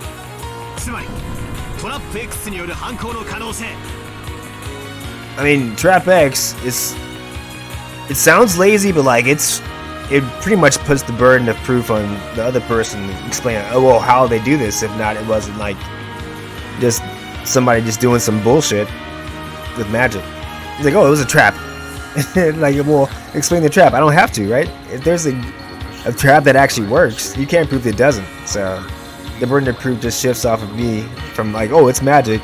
It's like, no, it's fucking science, and you can't explain that it's not science, right? So it's the same essential concept as the devil's proof with magic. I like it.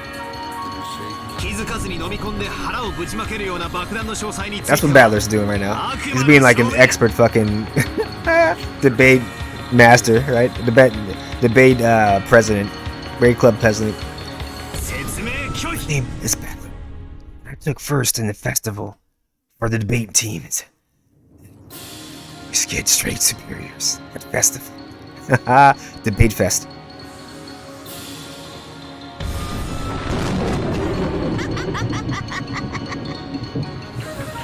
The small bomb should not fucking fly. Do not let that fly, Beato. I'm sorry. Yeah, you better tear that shit apart. Small bombs?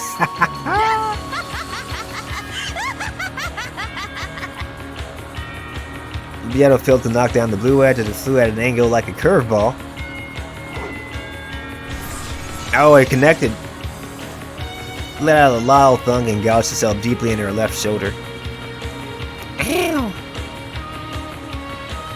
However, despite being on the receiving end of it, it seemed she couldn't stop laughing at how much of a curveball it was. Yeah, no wonder even I'm amazed at how screwed up this reasoning is. You can't explain away a fucking small bomb goddamn argument? What? Okay.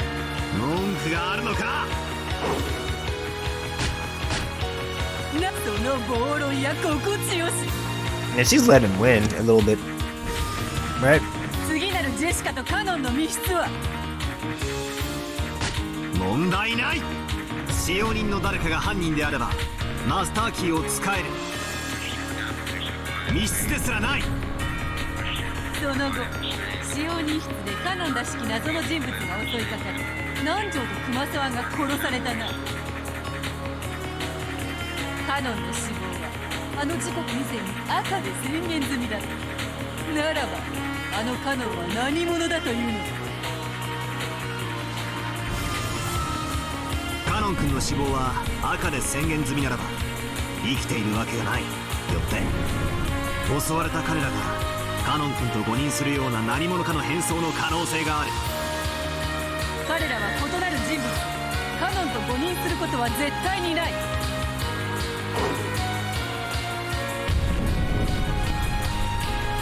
ならば金蔵の名の世襲と同じにカノンの名が世襲された可能性がある。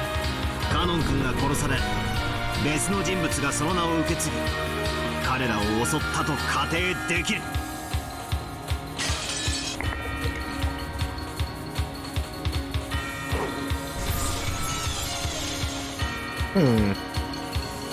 Now, why would that one be true, right? That was a pretty juicy clue. Somebody that inherited Canon's name is the person that is the culprit. Literally, it's what he said in blue, and Beato didn't say anything about it and let it be. Let it, squash her fucking flesh. Look like she felt that one. Maybe it hit her in a bad spot.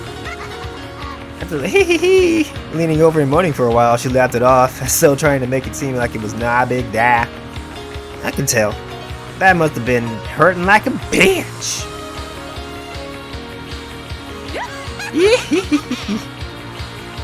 She's loving it though.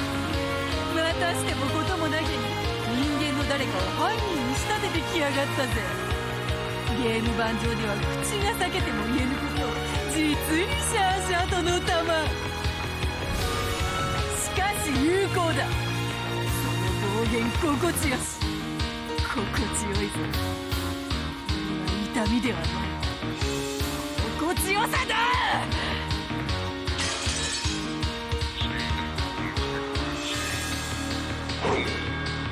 いいのか、続けていくぜ。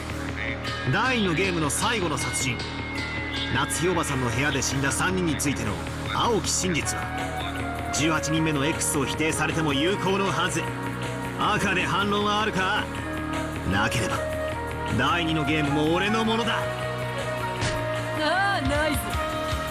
そのようなさまつで戦うのもつまらない。くれてやる。第2のゲームなど貴様にくれてやるわ。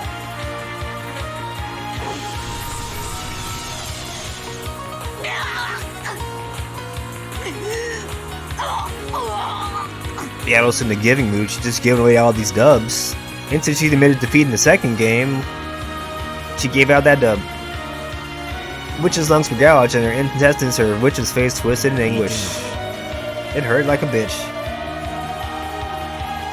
Thanks for asking, Badly.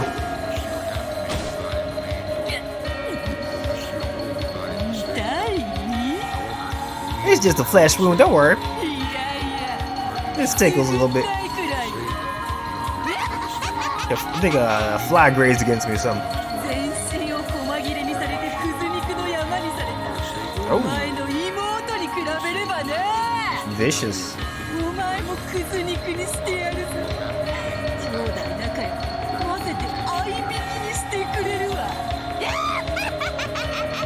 Oh.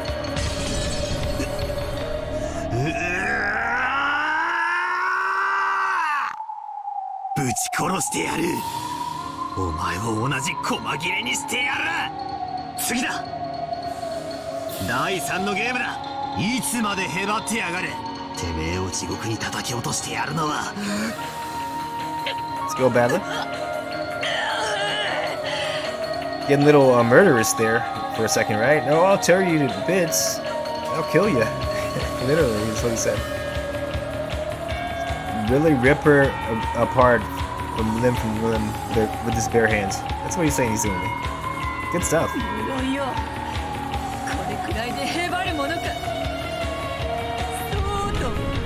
まだまだこれからよ。さあ、第3のゲームを始めよう。まずは最初の6連結の連鎖密室。本来ならこの密室はそなたが当時にカンパしている。しかしそなたは金蔵を殺してしまった。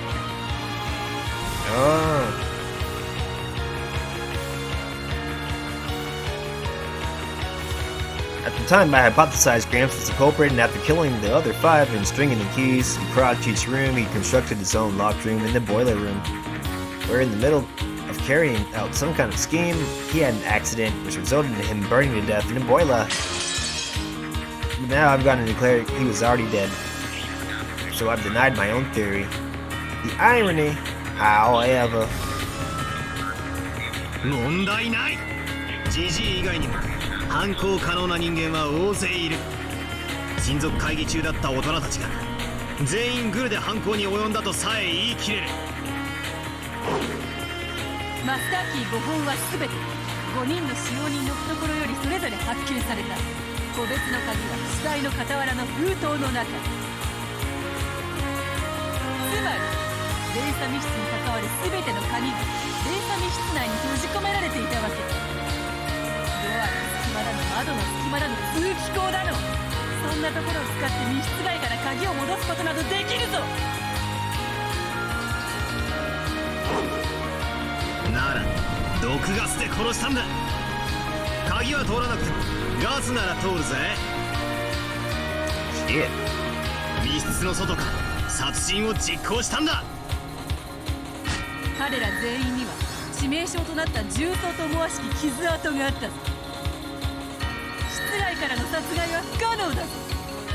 さらに赤を重ねようぞ。金蔵を除く5人の殺人の際、殺人者は必ず同室していた。Oh, that's kind of a big clue. 自殺者がいないことは当時に赤で宣言済みだ。犯人は全員をそれぞれの部屋で殺害後、連鎖密室を構築した。しかし最後の部屋の鍵だけはどうしても密室内に戻せない。だが戻すことはできたぜ。死体の第一発見者が鍵を見つけたふりをして誰かの死体のポケットから取り出して見せればいいからだ。Pow, pow, pow, pow, pow, pow, pow, pow, pow. She couldn't fully block that blue stakes retort. Pushed back by the blue wedges, unleashed one after another. Beato finally failed to block one and once again took a severe wound.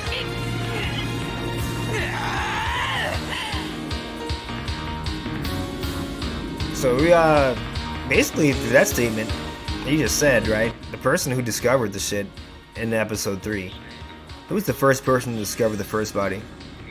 With the key on them and the fucking room key in the actual kill room, right? I can't remember, can you? Actually, I can't remember. I know who it is. That person's looking hella suspicious because he just said, you know, oh, they managed to pretend they didn't find a key, pulled it from the corpse's pocket. So the first corpse you found, and the person who found the key on that first corpse in episode 3, is looking hella guilty. If you can remember who that is, you might begin to start thinking about some theories. Because this is basically proven for somewhat of effect. Because the shit hit Beato when he said it, and she couldn't block it. She can't block it because it's true, basically. That's the only reason why it would hit her. Something's true, right? She howled in pain, she pulled out the blue wedge that had pierced her right arm.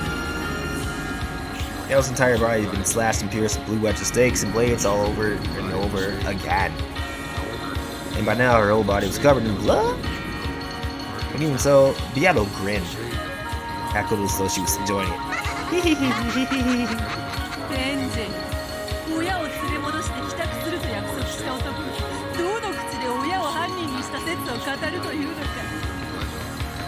いいぜ、それでもいいんだぜ。家族で仲良く大量殺人に手を染めて Dang. 決して落ちぬ血にまみれながらエンジェのところに帰れよ。それでこそ魔女の島からの生還者にお似合いだぜ。クズ肉エンジェにぴったりだ。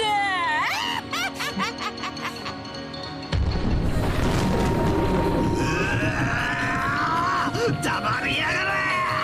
てめえを殺せ。バラバラにして殺せ。命乞いの必要はないぜ。絶対にこの手で最悪の死を与えてやる。ああ、そなたならできるだろう。千年の果てに残虐の限りを尽くしきったわらわにそれに見合う最後を与えてくれるだろう。ああ、それは痛いのか辛いのか、それともくすぐったいのかな。これくらいで答えるかよ。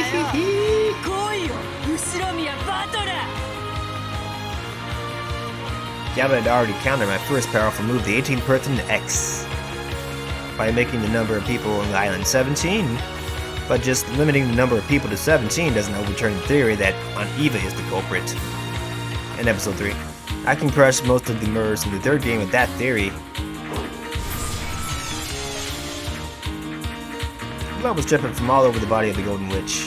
I was cornering her, and at this time, completely without mercy.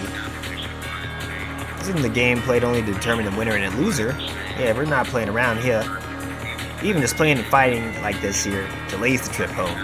In our isolation, Angie will continue to have her heart torn apart by loneliness and sadness and bullies.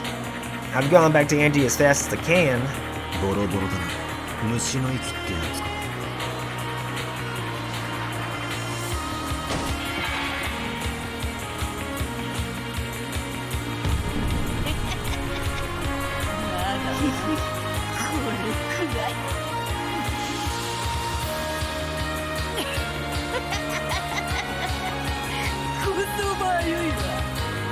いらねえようだ。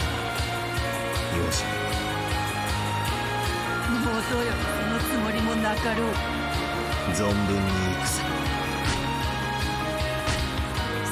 する。逆の立場だった時、わらわは容赦しなかった。だからそなたもそのチャンスがあったならそうするべきであろうが。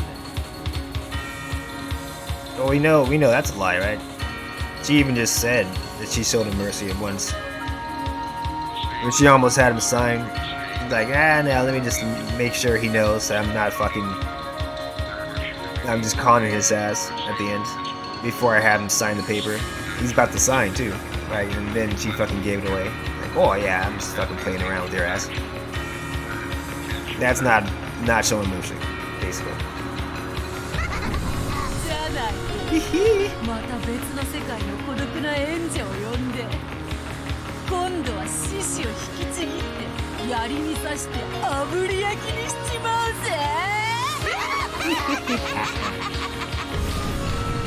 黙れ。もう二度と俺の家族も親族も、そして使用人のみんなもお前のおもちゃにはさせねえぜ。俺はすでに第4のゲームの謎も全て青き真実で打ち破っている。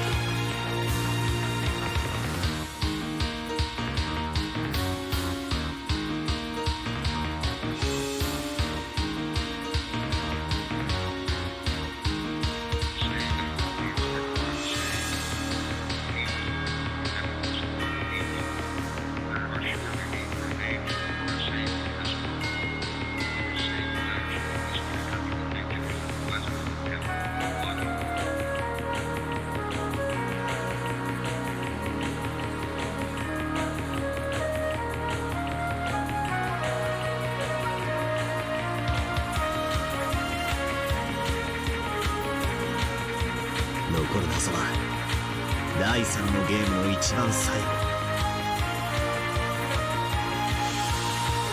南條先生の殺人だけだぜ。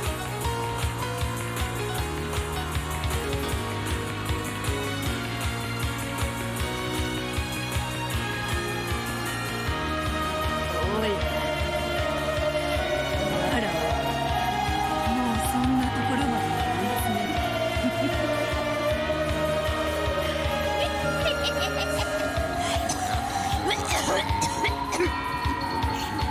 Damn.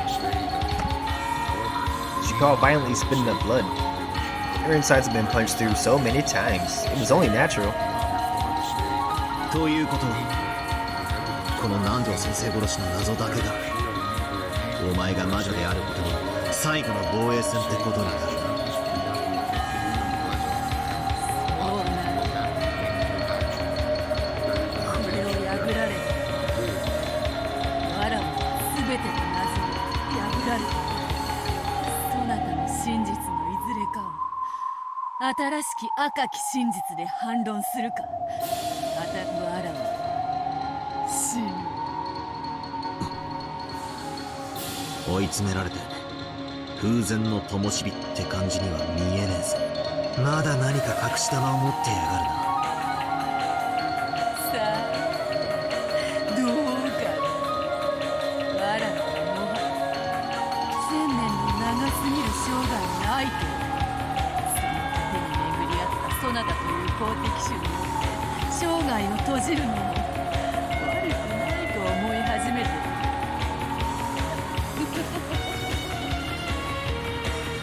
そなたならやれるよな。やってくれよ。頼むよ。殺してくれよ。殺してばっかりでさ、殺された試しがねえんだよ。お前ら18人を幾百と殺してはきたけど、殺された試しは一度もねえから、一回くらいは経験してみてんだよ。Jesus Christ! It was the greatest show of bravado and chase from before. But blood dripped from her mouth, her once beautiful dress was covered with holes, and blood poured from all over her body, making her physical appearance look very different from her attitude. Perhaps she was still suffering from the shot she'd taken to the flank. The way she was unconsciously clutching it lacked any trace of elegance, but there's no room for compassion. As long as I feel sympathy for this witch, my family and I won't be released from this place. Until I defeat her, we won't be able to go home. In this world we live in, even people who see each other as enemies can come to understand each other. The situation changes, but absolute evil does exist. That is an evil which brings misfortune by its very existence, and it is to be spared nor compromised. As by continuing to exist, it is evil. お前をアーレには思わない。お前が俺たちの誰にもあれまなかったように。そうと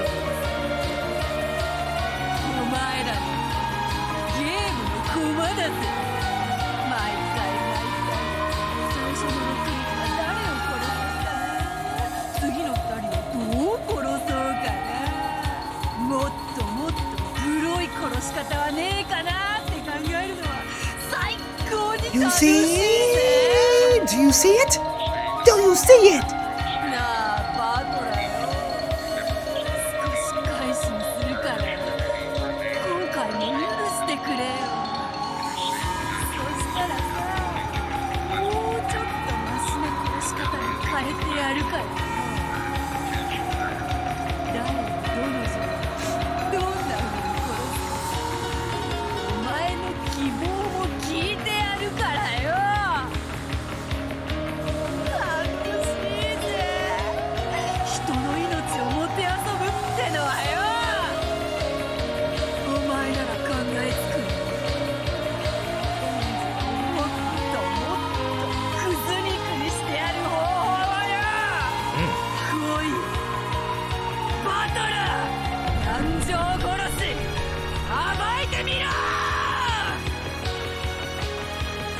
18-person X was destroyed. I won't give in.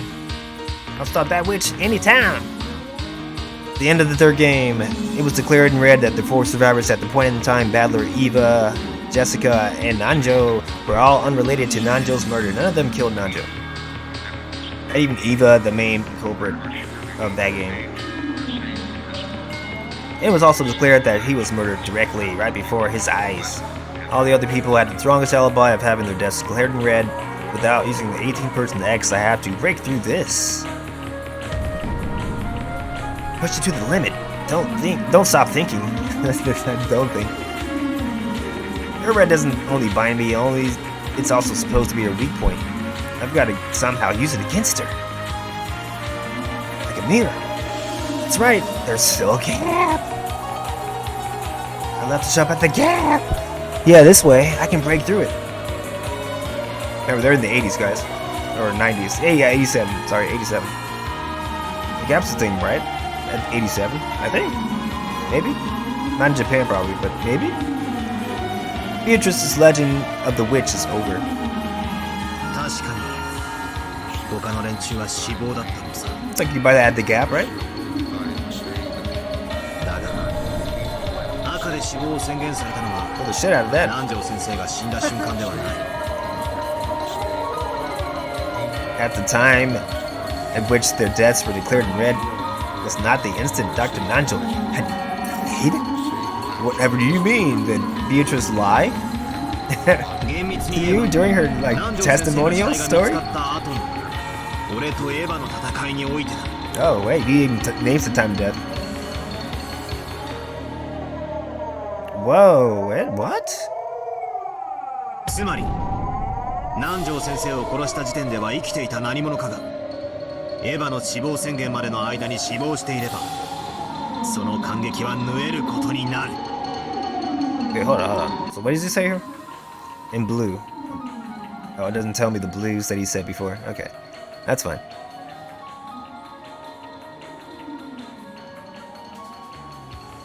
Oh, that was it. Okay, that's what he said before. However, the time at which their deaths were declared in red was not the instant Dr. Nanjo died. Strictly speaking, it was in the fight between me and Eva after Dr. Nanjo's corpse was found. So I do remember Eva and, in the third game, Eva and Battler fighting at one point. That was shortly before Eva and, was it Jessica? Kind of was scrapping, and Eva had the gun the entire time they were fighting.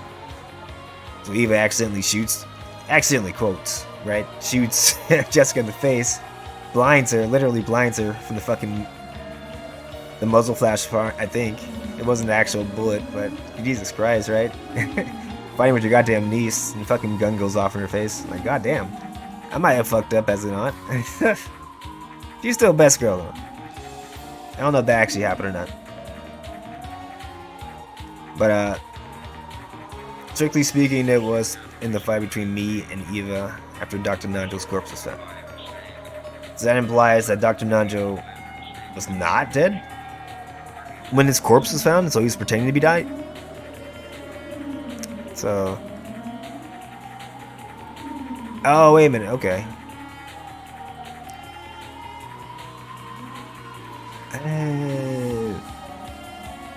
I kind of get what they're saying. This is a roundabout way of saying, well, he didn't actually die right away, as if the body would suggest.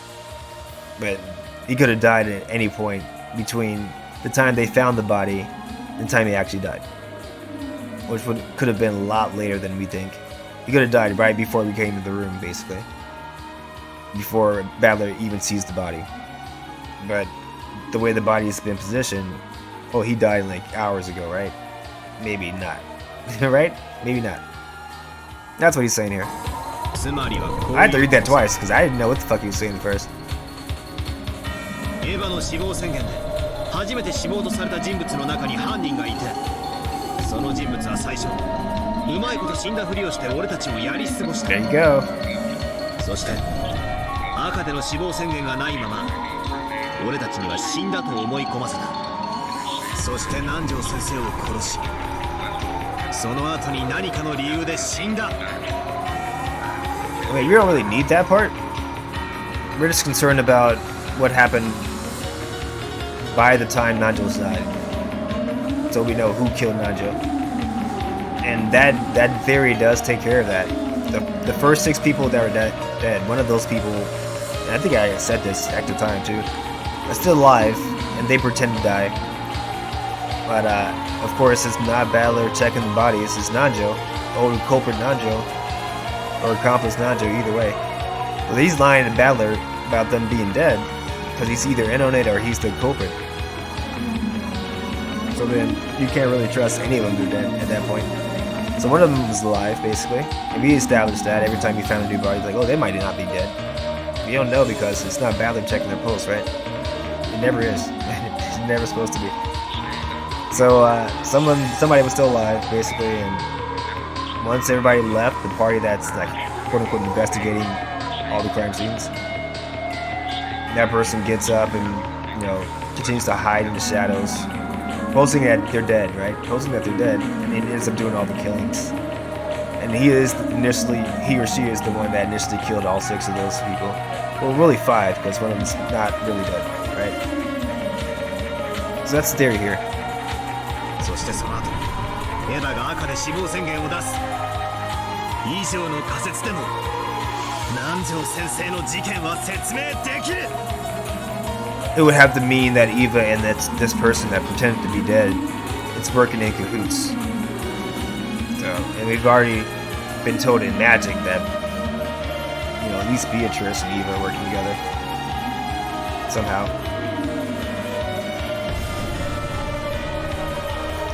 How's that, Beatrice? How'd you like this?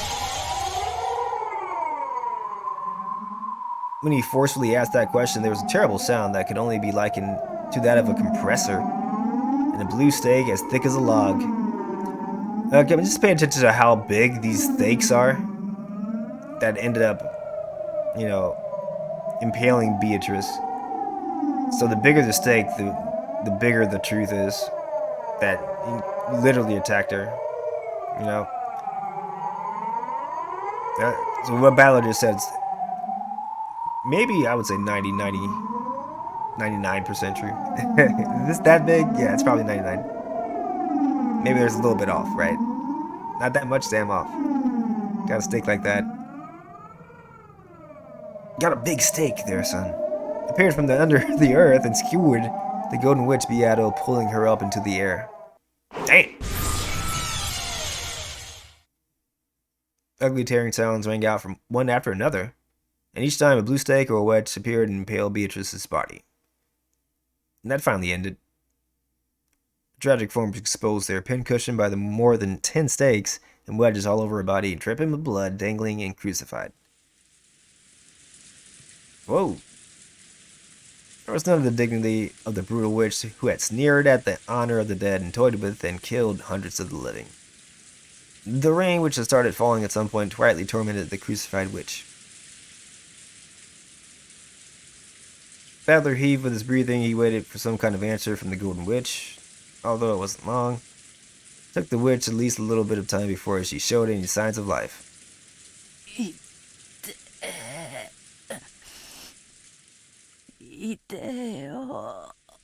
Jigo, jitoku da ze. Omae ga ayamete kita hitobito no itami no ichibu. Even as he said that, it seemed Battler had lost a little of his forcefulness at that extremely pitiful sight. Couldn't help but avert his eyes from her wound exposed in such a brutal fashion, even if she was his enemy. But even so, unless he destroyed Beatrice, the battle would not end. Never.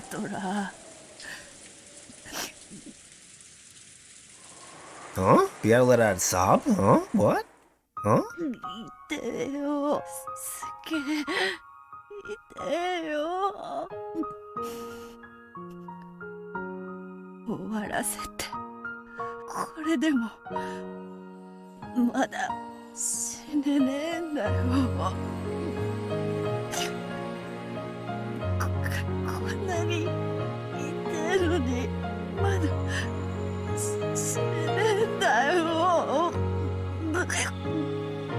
And now you get into the part where it's like, oh, it's kind of weird now that she's saying all this.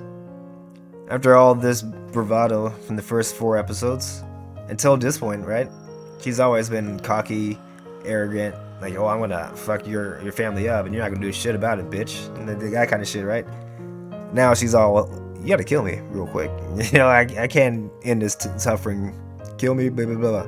Like, that's a different change, right? From what she's been doing for a while. Why is she all pathetic now? There's a reason, right? I mean, it doesn't make sense,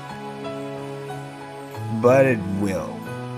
If you come back to this point and watch the scene again, what she's saying makes sense to me, basically, because I know what she's talking about. Right now, it doesn't make too much sense, though, but it will. If it doesn't already. you might know what the hell she's talking about.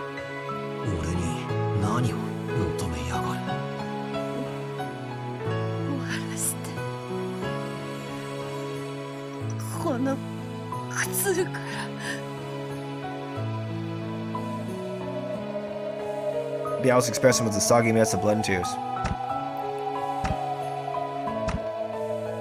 Certainly Battler, who had been tricked by her at one point, he could probably have expected her expression and even her tears of being an act. However, Battler believed those tears. After all, those tears had the red of truth mixed in with them.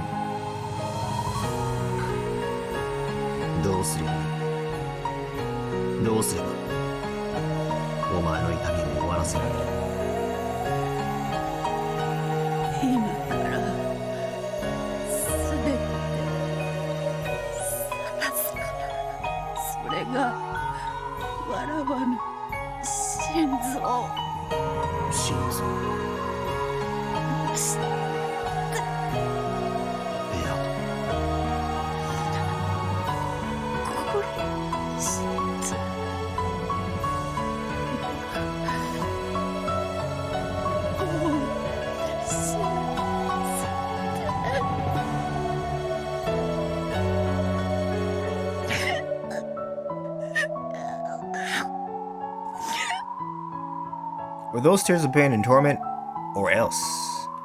Either way, that pitiful expression was painful for Battler to look at even after burning with such anger.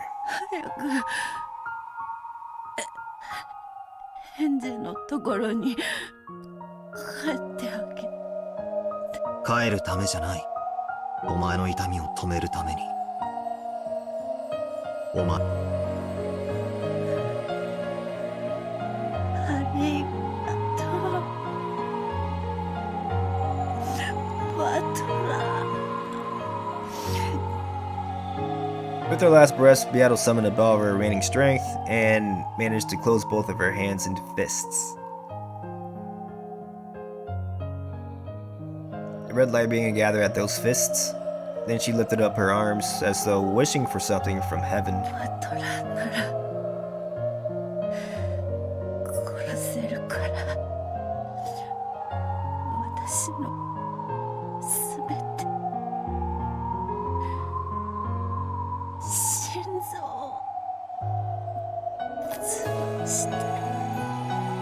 So now she wants us to fucking dictate the way she dies. Oh no, okay, now we're not just killing you, you gotta crush your heart too, okay. Do some Mortal Kombat 2 fatalities to her real quick. I think, didn't Sub-Zero do that? He grabs the heart and then he freezes it in his hand, and crushes it. Pretty badass fatality. Pierce it. Freeze it, and then smash it. The red light around both her arms got stronger and stronger and stronger and stronger and stronger. And stronger.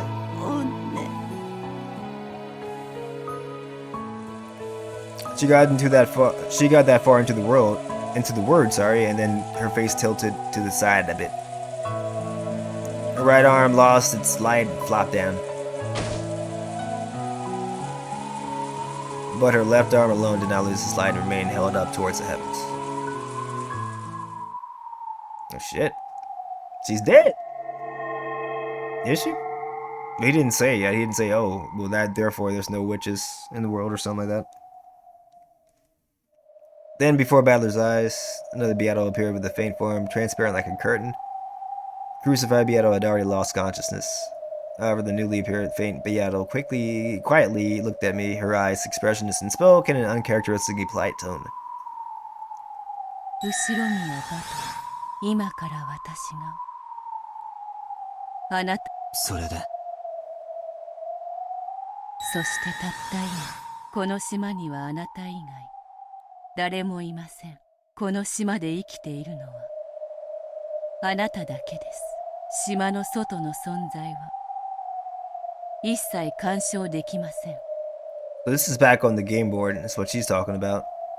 So the battler on the game board at 12 midnight, she's saying that she's gonna kill him. Which is, I'll go ahead and just say it. It's always what happens at 12 o'clock midnight, the third day. We've already established that though, so it's not really a spoiler. But that's always what happens. But now she's asked directly that she kills him. Which she does. I ensue, nothing can interfere outside. I understood. This was the only thing that left keeping Beatrice a witch, the final mystery. And Beato was holding it out to me. Entreating me to solve her final mystery and to kill her. 来いよ。 Come on. お前の最後の謎。この島にあなたはたった一人。そしてもちろん私はあなたではない。なのに私は今ここにいてこれからあなたを殺します。 Yep. No lie there. That's all true. 南條先生殺しの謎の強化版ってわけか。 Again, it's in red text, so you can't really trust it at face value. But what she said is all true. それで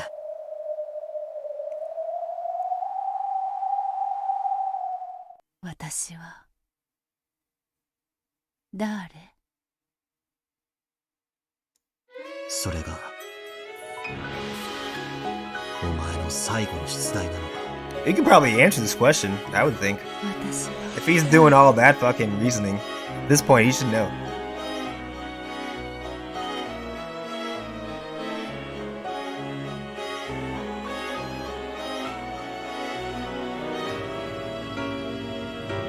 Then just pieced up the game board.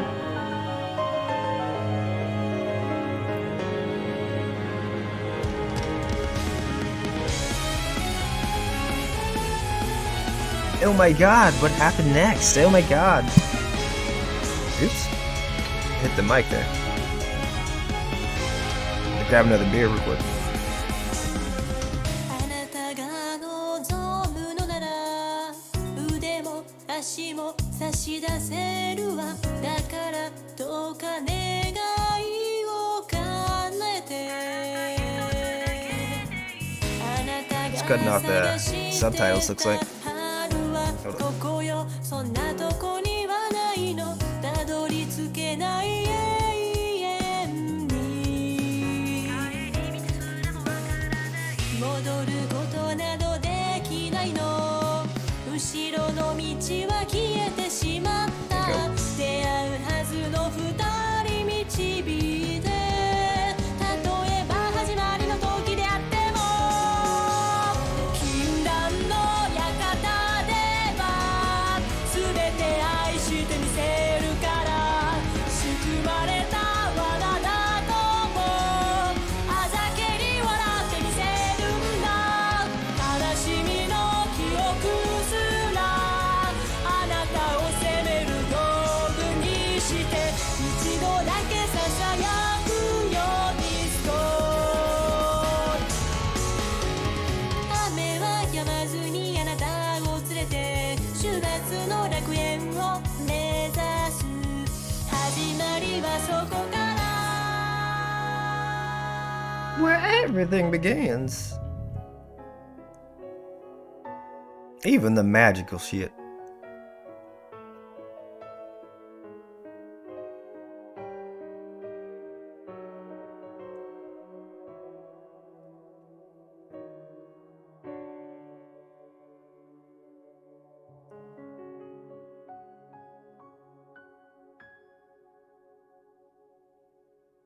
Well, that's the end. How'd you guys like it? Didn't make sense, did it? Haha! I already know. You didn't finish the question arcs and answer arcs first before you watch this again?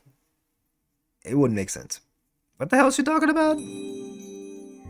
Who am I? What the hell is she talking about? Oh, you're gonna die from me? Even though you're the only person on this island? It's all true. It all makes sense. So, we haven't done this yet. We'll do that real quick. I don't know how long that is, honestly. I don't quite remember. Because that was basically the end of the episode just now, the tea party. I forget what this is, though.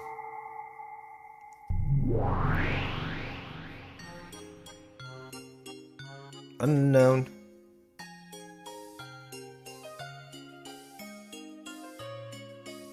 You guys watch Higurashi Go, you know what the fragment is, right?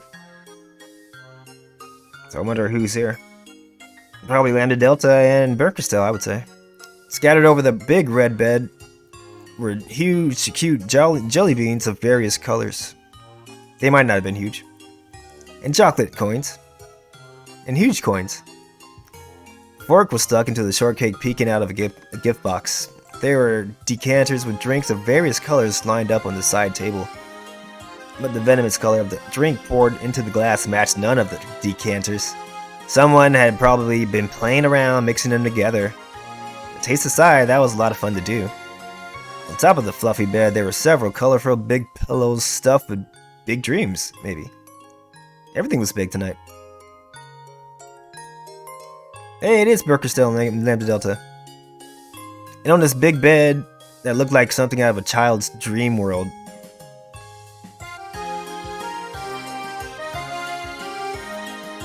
Berkestel lay face down. Oh, wait, she's not face down. What the hell? And relaxing. That's Berkestel, though. Oops. Beato がゲームやめるとか言い出してかなり焦ったわ。これだけのゲームを始めておいて投げっ Come on, ぱなし rude で witch 終えようと witch. するなんて失礼な魔女よね。エンジェ、いい駒だったじゃない。とんずらしたベアトを引きずり戻してゲームを再開させてくれたわ。Alright, so question mark. This is setting. Like, okay. It's in a fragment of some kind, though, that they can go in and out of. バトラをややる気にさせすぎちゃったのはさすがに参ったけどね。バトラは情に弱いって分かってたから確かにあいつ敵であるベアトにも手加減しかねない雰囲気があったわね。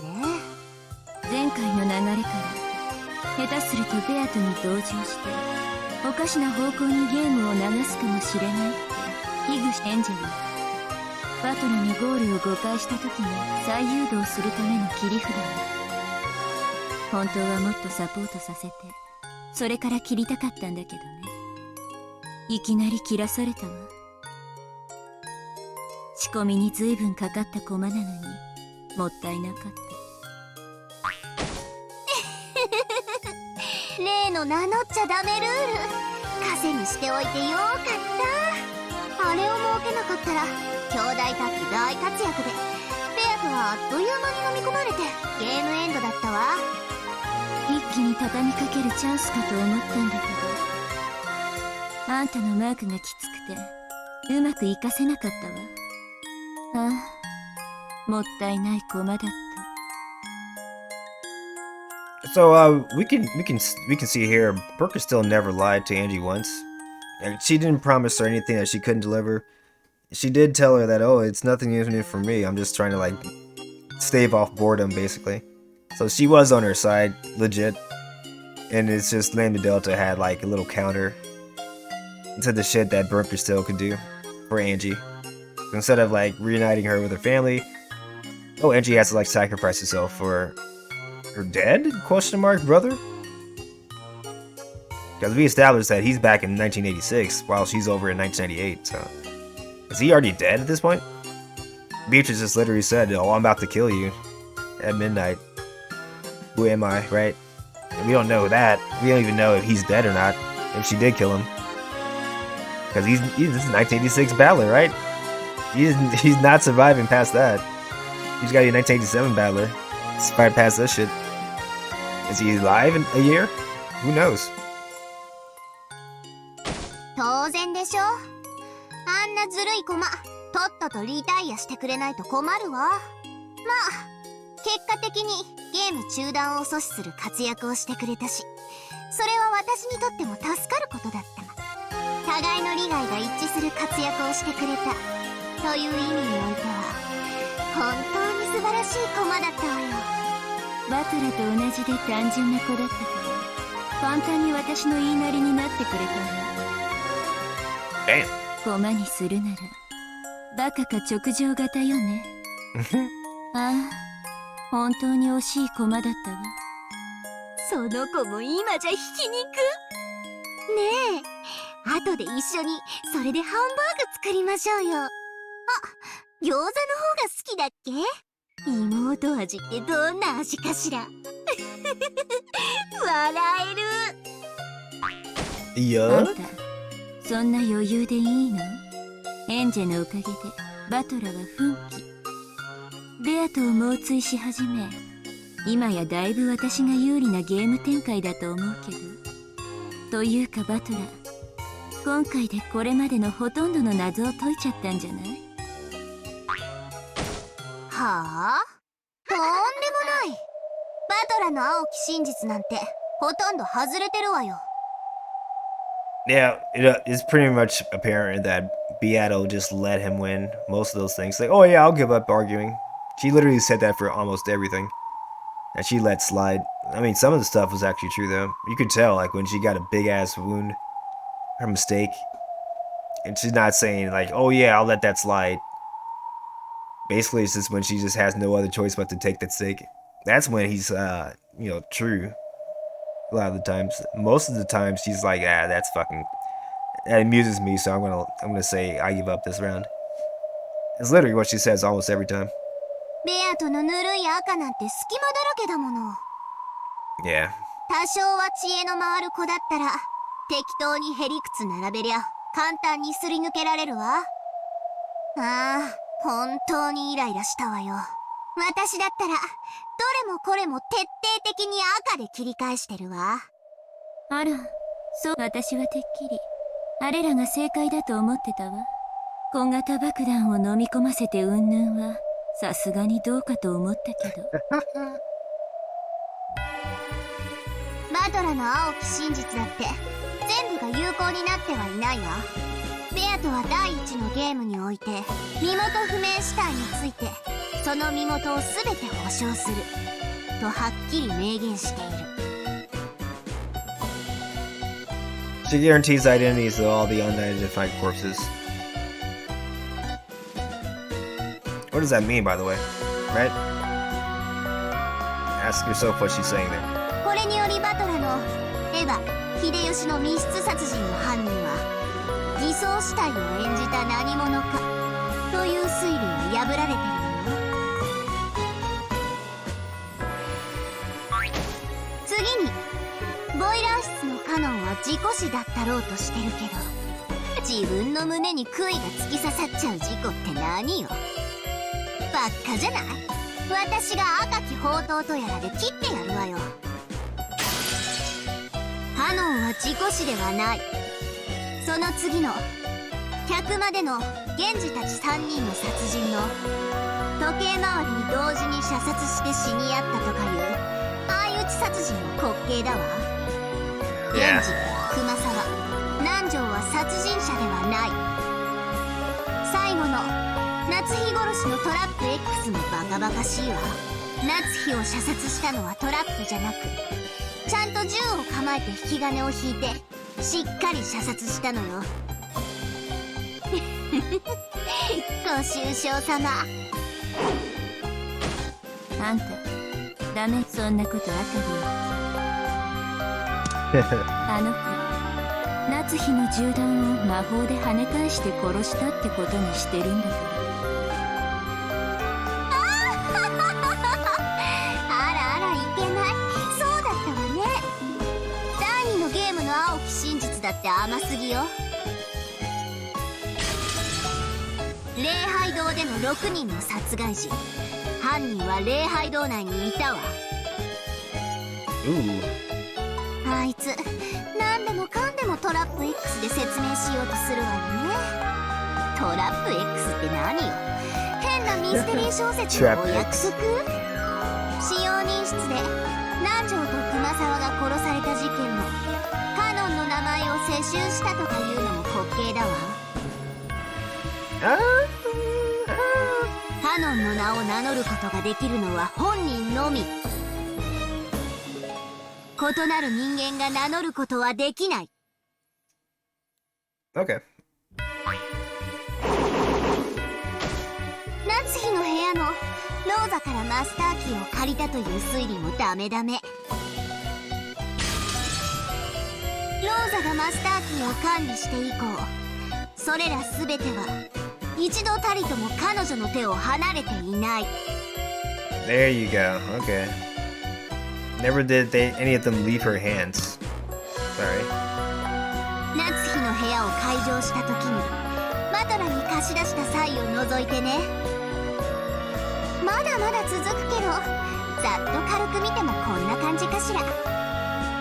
軽くも何もあんた第1と第2のゲームにおけるバトラの青き真実。あらあら、なんてこと。 So, we'll just interject real quick. Then Delta is able to do this easily, and of course, one of them was he's like, oh well, it was the actual person that shot Nanjo or something like that, and it wasn't like an accident or something like that, accidental death, whatever it was. And Burke is still like, oh, we're trying to like make sure she thinks, or everybody thinks that it's magic, not a fucking actual culprit, dumbass. It's like then it's like, whoops, I forgot. It's all magic. It's all magic. But yeah, she's able to deny all the blue shit that Badler says easily. So why couldn't Beatrice, right?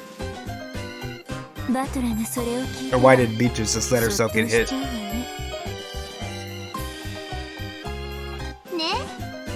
ベアトは全然追い詰められてなんかいないのよ。あの子やっぱりなかなかの役者だわ。きっと今回のゲームでは一見追い詰められたふりをしてみせて次のゲームあたりでバサーッと赤で一刀両断にしてバトルをびっくり仰天させる作戦でしょうよ。それできっとまた大笑いしながら言うんだわ。魔女はピンチになんかなりませんって。じゃああのベアトの追い詰められたみたいな悲壮感は全部演技なの？決まってるじゃない。あいつ本当に大女優よね。全然追い詰められてなんかいないのに、最終回顔負けのクライマックス感だったわ。It did. 今年の助演女優賞はあいつに決定ね。ああ、もちろん主演は私だけど出るんでもいいわよ。私を殺してみたいなことを言って最後に大きな謎を出したわよ。それを解かれたらベアトは今度こそおしまいの排水の陣じゃないの？や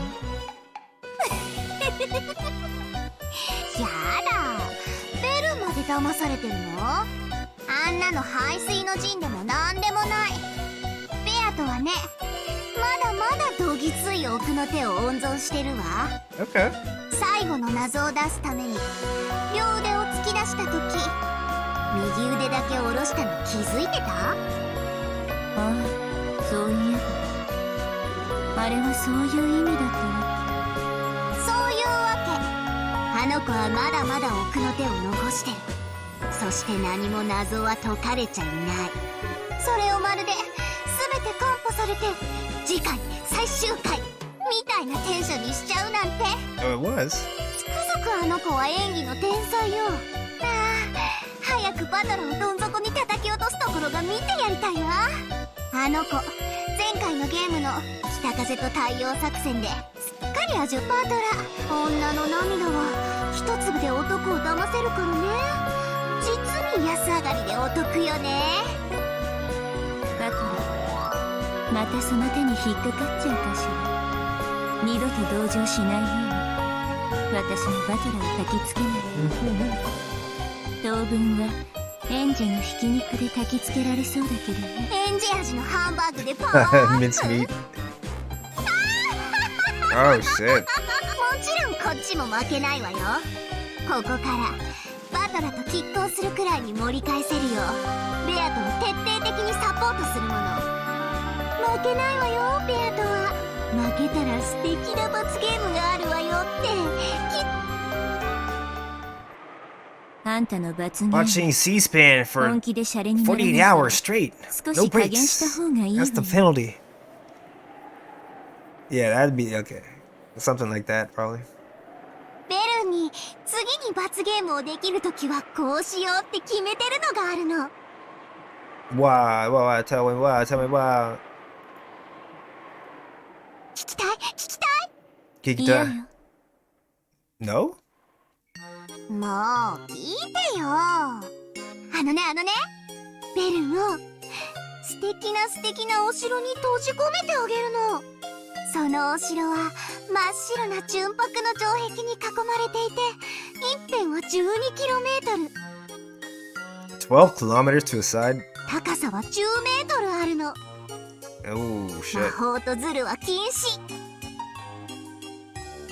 How big is that fucking castle? 12 fucking like 10 miles basically.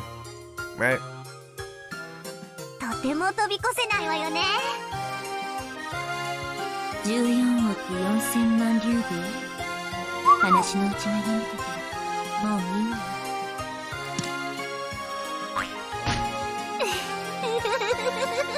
そこをね、毎日一粒ずつの宝石で埋めていくの。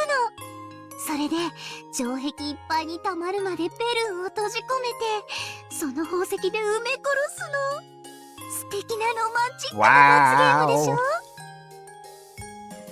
一辺を5倍にしていいから高さを10分の1にしてくれたら今から閉じ込めてもいいわよ。ほんと？36億竜兵になるわよ。罰ゲームが倍以上の期間になるわよ。そんなにも長い間虜になってくれるのね。ベルン大好き、愛してる。 And playful oops. ベルンはバトラの勝利にかけてて。Hold up. playfully clung to Bernkrista Huyan, looking bored as she stroked Blender Delta under the chin as though playing with a cat. 私は2人が永遠に引き分けになるのにかけてる。それで誰かベアとの勝利にはかけてないの？かけないわ It よ。 won't be me. 勝率ゼロだもん。奇跡の魔女に奇跡ゼロって言われるのも本当にお気の毒。私もかけないけどね。絶対。絶対の魔女に絶対ダメって言われるのもお気の毒ね。Unusually for them, they giggled together. このゲームどう Like い Mean う Girls. 決着に終わるかしら。さすがにそれだけは読めないわ。だから楽しいわけだし。もう逃げも中断も許さない。絶対にゲームを続けさせる。逃がさない。これからどんな風に展開していくのか想像もつかないけれど、絶対にありえない決着の仕方だけはわかるわ。ベアトが勝って終わることだけはないわね。 Damn.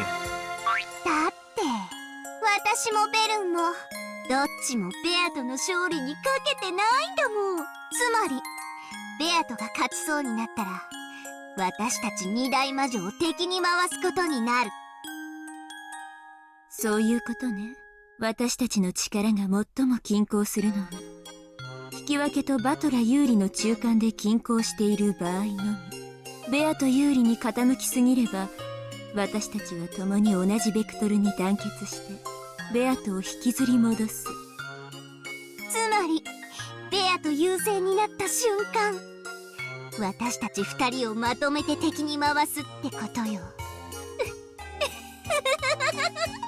ベルンと共闘楽しい。ありがとう。でもコンペイ島のお風呂には一緒に入らないわよ。コンペイ島のシャワーを浴びながらとろけたマシュマロを塗りたくってあげるのに。昨日だ。あの子も私と遊ぶためにラムダが捕まえてきた生きたおもちゃ。私お人形遊びは上手なの。ほんと上手に遊べるのよ。飽きずに一つのおもちゃで何百年も遊べるのが自慢なの。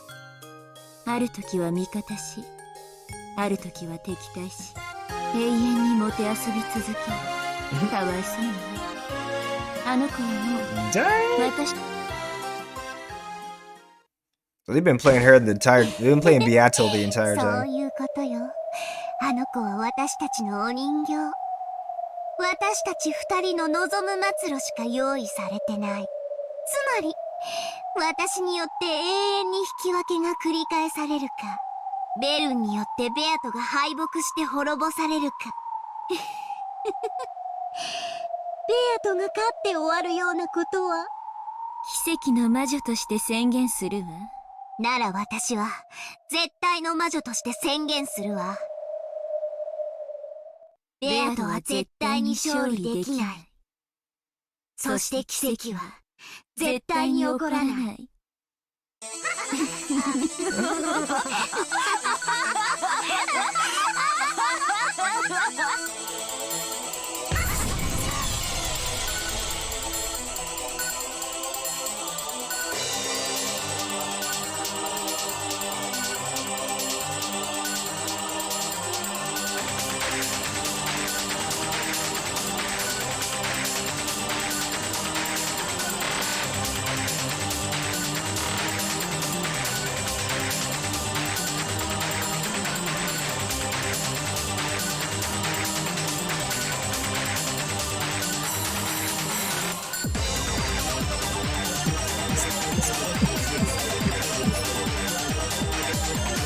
Yes, that was the end of episode 4. And you left with that until the next game comes out, which is the first in the answer arcs. But until then, I'm not going to be starting answer arcs for a while, guys. But I will be playing a new game. And haven't decided on which one yet. I've got a couple in mind, but whenever I get a chance to stream next, you'll see when and what that game is. I'm not sure when, or I'm not sure what yet. You know I stream. I stream whenever the fuck I want to, so. This was fun though. I'm glad I actually finished the question arcs. Music is sick, by the way. God damn. What?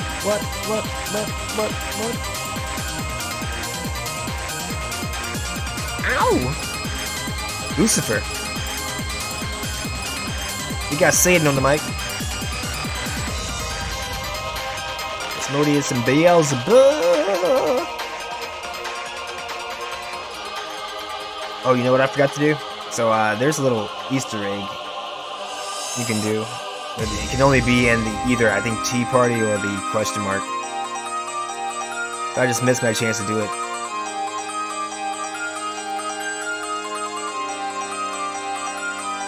We have to go back. I gotta show you this Easter egg before we end stream. So I'm thinking about, except for my next game, might be a it won't be a let's read per se, but it's kind of another like story-driven series of games. The Longest Journey series I'm thinking of. That's it's kind of like a point-and-click adventure for the first game, and then it drastically changes on the second. There's 3 total games, sort of a trilogy, but the third one's iffy. I've never played the third one yet. I heard some bad things about it, so I haven't played it. It's been out for like 10 years at least, so I didn't want them to mess up my fucking favorite series. One of my favorite series, I guess, back in the day.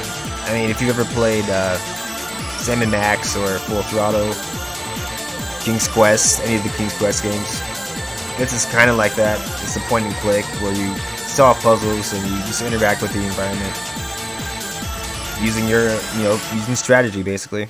Just trying to solve puzzles and not get stuck and have to look at a game guide like a scrub ass. We won't be looking at game guides, dude. And there are some kind of difficult puzzles in there. I mean, I say kind of difficult, but I figured it out. Like, I didn't use a guide, and I beat it once upon a time. At least the first 2 games. Longest Journey 3 though is the one I haven't played yet, so that might be the next series. And then eventually we'll circle back to this, because this is just a time seek. Episode 4 alone is about, what, 40 hours? I want to say. Well, we could work, guys. Got some new trophies. I broke some glasses. I heard it. Shattered.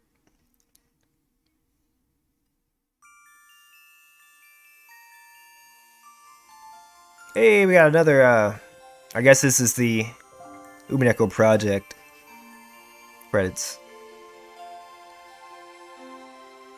A lot of the same people though. Which aren't Chrono Trigger.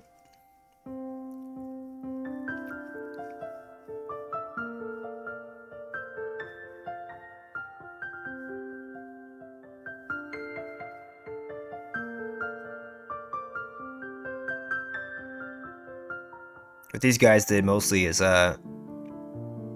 pretty much edited the entire game over again, but included the PS3 graphics. That's not, for some reason, in the Steam version. They use the same script as the Steam version though, in most parts. That's why a lot of the same people are credited here.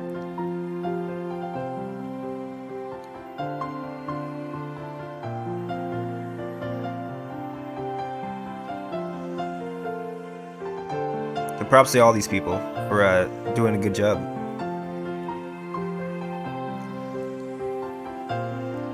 I enjoyed all those animated scenes, like the stuff you just saw in the last battle, the snakes flying out of Beato and all that stuff. Those are all static images before, but the PS3 version added all those animations. For some reason, they just They just don't want to mod the PC version that's on Steam. So you pretty much have to like get a fan project like Umineko project who did the job to fan, like just translate all those animations and shit. So it's pretty cool. So yeah, this is what I missed. You have to go to characters. And you can kill anybody if you want to. See how Kimusawa dies. Be gone, bitch! Wait, hold on. The mouse has disappeared. Hold. There we go. Be gone, bitch! Herbs discovered in the Rose Garden storehouse. Shot in the forehead. Damn. I didn't want to shoot you in the forehead. My bad, my bad. Let me resurrect you. Resurrect me, bitch! I can't resurrect her. What the fuck? She's gotta be dead. There we go. So you can do that. Go which side? Ooh, I wonder who this is. What? Let's go ahead and resurrect her. Hey, Chester 556. So that's cool. You get to see who the one that was smashed against the wall was. A certain person smashes a bunny figurine against the wall. You guys remember who it is? This is what that bunny was represented by. The trumpet is especially everyone skips through a lively tune. Yay! So you get like an achievement for that too. And then there's some new stuff in tips too, I believe. I think I saw that one before that, right?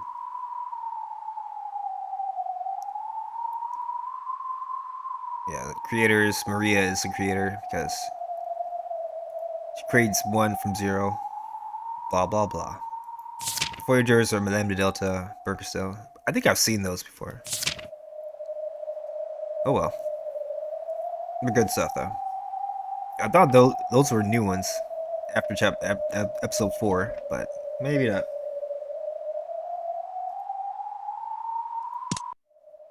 Alright, so that's Umineko in a nutshell, guys.